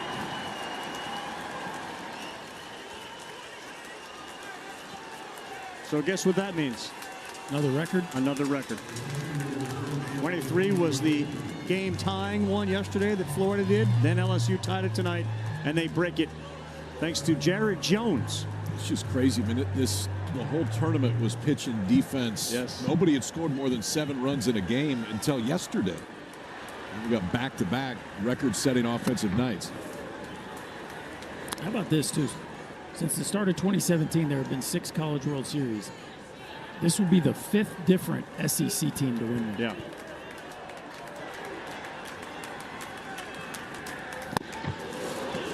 You know, it's one thing when when a conference school wins a ton of them, and maybe it's just one or two programs, but 5 different programs since 2017 from the Southeastern Conference will be the champs. That is an incredible run from one conference.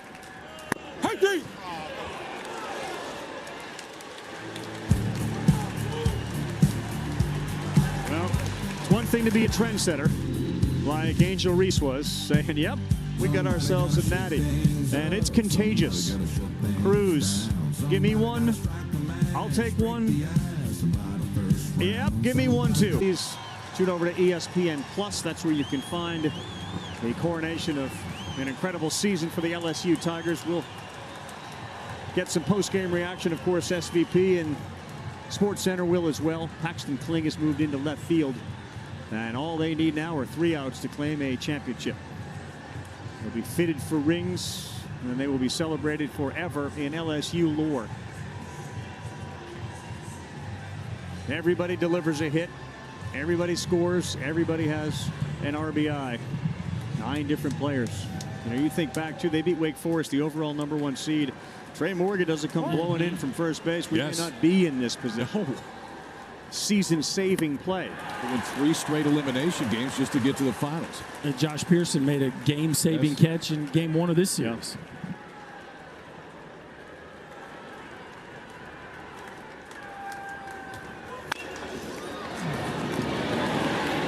Make the throw.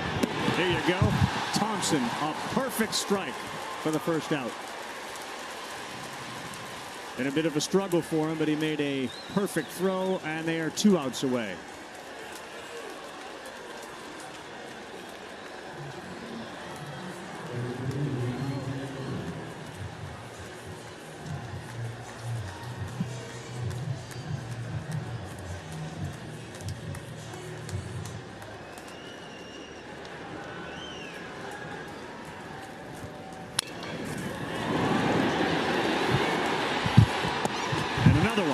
One out away.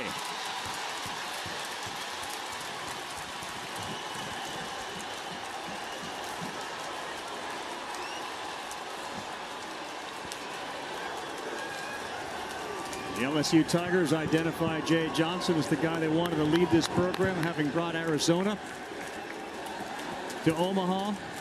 Johnson did not want to leave, but he knew there was one place that would give him the opportunity to win every single season.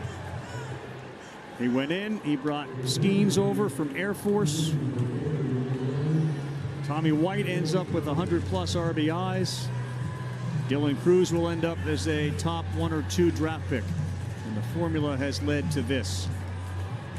And there will be a ton of emotion as soon as they get this last out. Dale Thomas will be the guy at the plate.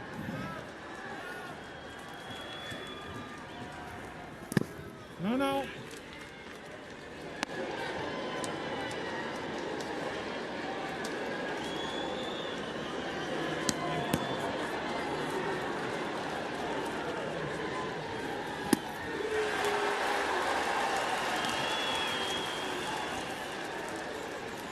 Thatcher Hurd was outstanding tonight. Cooper, Skeens, Herring. They've had so many different players contribute.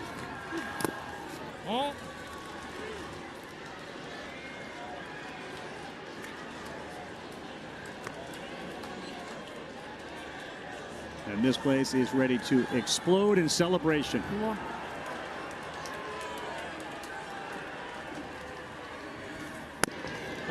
3 balls and a strike.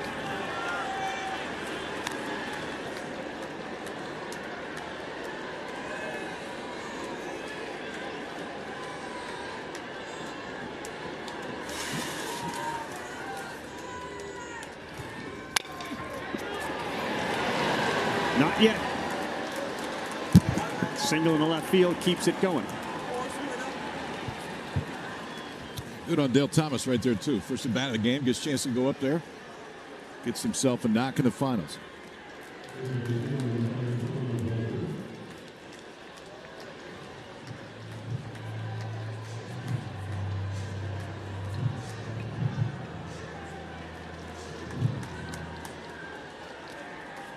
Colby Halter.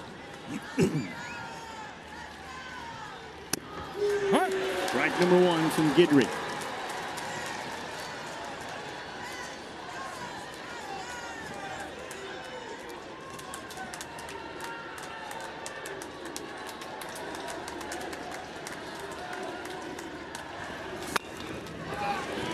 Now a strike away.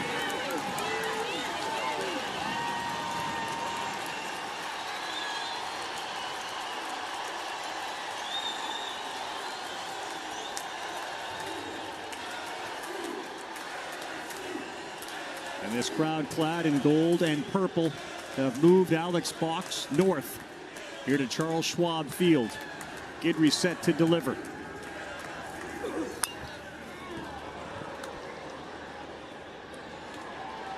You guys remember seeing a crowd so one-sided in this 25,000 seat place? I mean, come on. Ole Miss, Mississippi State traveled pretty well. They did. But there's a whole lot of purple and gold in there.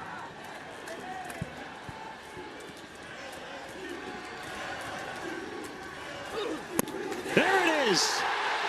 And for the first time since 2009 and 7th overall, the Tigers can say, we are champions.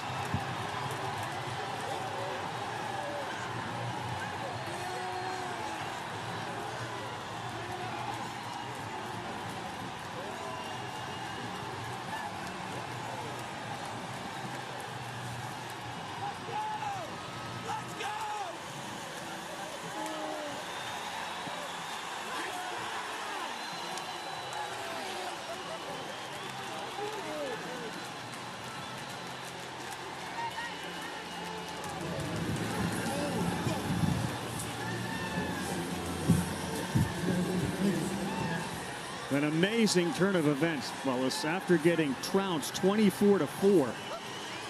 24-4 yesterday, less than 24 hours, 27 hours later, they come back, score 18 with a record-setting 24 hits of their own and just destroy the Gators.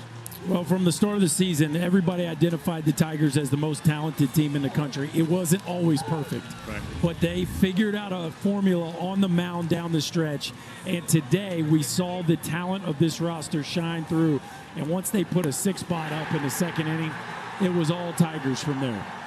It's crazy to watch, right? I mean, what we talk coming in is, are they going to have enough pitching besides Paul Skeens? Ty Floyd struck out 27 in 2 starts here at the College World Series, and ultimately the rest of that bullpen and pitching staff, one of the main reasons why. How about Paul Skeens throwing Milazzo on his back and taking him out there too? He's thrown the team on his back all year. Here's Chris. Coach, you're shaking your head. When you met with this team in August, you said this was possible. How'd they make it into a reality for this team? Right people, right place, right time. This was the way it's supposed to go. And probably more impressive than winning the national championship is they were national champions every single day from the first meeting till the last pitch tonight. Some of those right people, Paul Skeens, Dylan Cruz, and a whole group of others that will play their last game in a gold and purple uniform. What has this experience been like coaching them? Ride of a lifetime. Those guys don't ever come along, and we had 2 of them on the same team, and they're better players than people. They're the leaders of this thing, and I'm literally speechless because all these guys had was the massive expectations all year long, and they met them, and they didn't just meet them by winning the national championship. They met them every single day. There's a lot of pressure when you take that job at LSU to coach this baseball team, and you win a championship. What does it mean to bring a trophy back to Baton Rouge? Let's go! Congratulations. I appreciate it. Thanks, Chris. He's got that right. Let's go, and they're going to keep on going. The once-in-a-lifetime combination of White and Cruz offensively, but as he just alluded to, the once-in-a-lifetime opportunity to coach somebody like Paul Skeens and Cruz doesn't happen. That guy right there, Paul Skeens, our Capital One tournament most outstanding player. Didn't have to use him tonight, much to the relief, I'm sure, of many people. But man, there's no more dominant pitcher on the planet in college baseball than Paul Skeens, and one we may not see for a long time either. Now, you talked about the offensive superlatives, and obviously, I mean, Cruz and Tommy White were a big part of that. Paul Skeens just had one of the best collegiate baseball seasons on the mound that we've ever seen, and caps it off with just a little bit more hardware here in Omaha. Now he's going to hear his name called very, very early here in about 2 weeks. Go ahead, Chris, if you're ready. Yeah, Dylan's got the hardware. How's this feel, my friend? Oh my gosh, this is what I've dreamed of ever since I was a freshman. This moment right here, holding this trophy, it's the best feeling in the world. I can't put words to it. We're champions, baby. Bring it back to LSU. Let's go. You bet on yourself to come to college and not go in the draft when you were a senior in high school, but part of it was also to experience all this. What's it like to be able to celebrate a national championship? I mean, it's been a long journey for us, dealt with a lot of stuff, and, just to finally say that we're national champions, I mean, I cannot wait to put another flag over at the field. It's going to be awesome. Congratulations. Enjoy it, Dylan. Thank you. Couldn't get Dylan Cruz out all year. Couldn't get him out here tonight. Skeens, 21 strikeouts in 2 games, 209, set a record past Ben McDonald. Alex Malazos in a boot. He certainly gets a lot of credit here. I mean, as individual as these guys can be, the team showed up tonight. They did. It was the bottom half of the lineup was incredible, right? Then the stars kind of poured it on late. But Dylan Cruz and Paul Skeens, 2 of the best ambassadors for college baseball that we could ever ask. So that is Let's Go, spelled Geaux. Yes, it is. Not G-O tonight. The Tigers are national champs again. And that will do it for us. Want to say thank you to our entire crew, led by Scott Johnson and Scott Gustafson. The day crew, Billy Palladino and Jeff Evers. Of course, Mike Monaco, who is here, Eduardo Perez, Chris Budden, Danny Wexelman. For Kyle Peterson, Chris Burke, I'm Carl Ravitch. One more time, this is for our buddy Kyle Brown as well. Thanks so much. Congratulations to the LSU Tigers. Post-game ceremony, trophy presentation on ESPN+. Sports Center with SVP right now.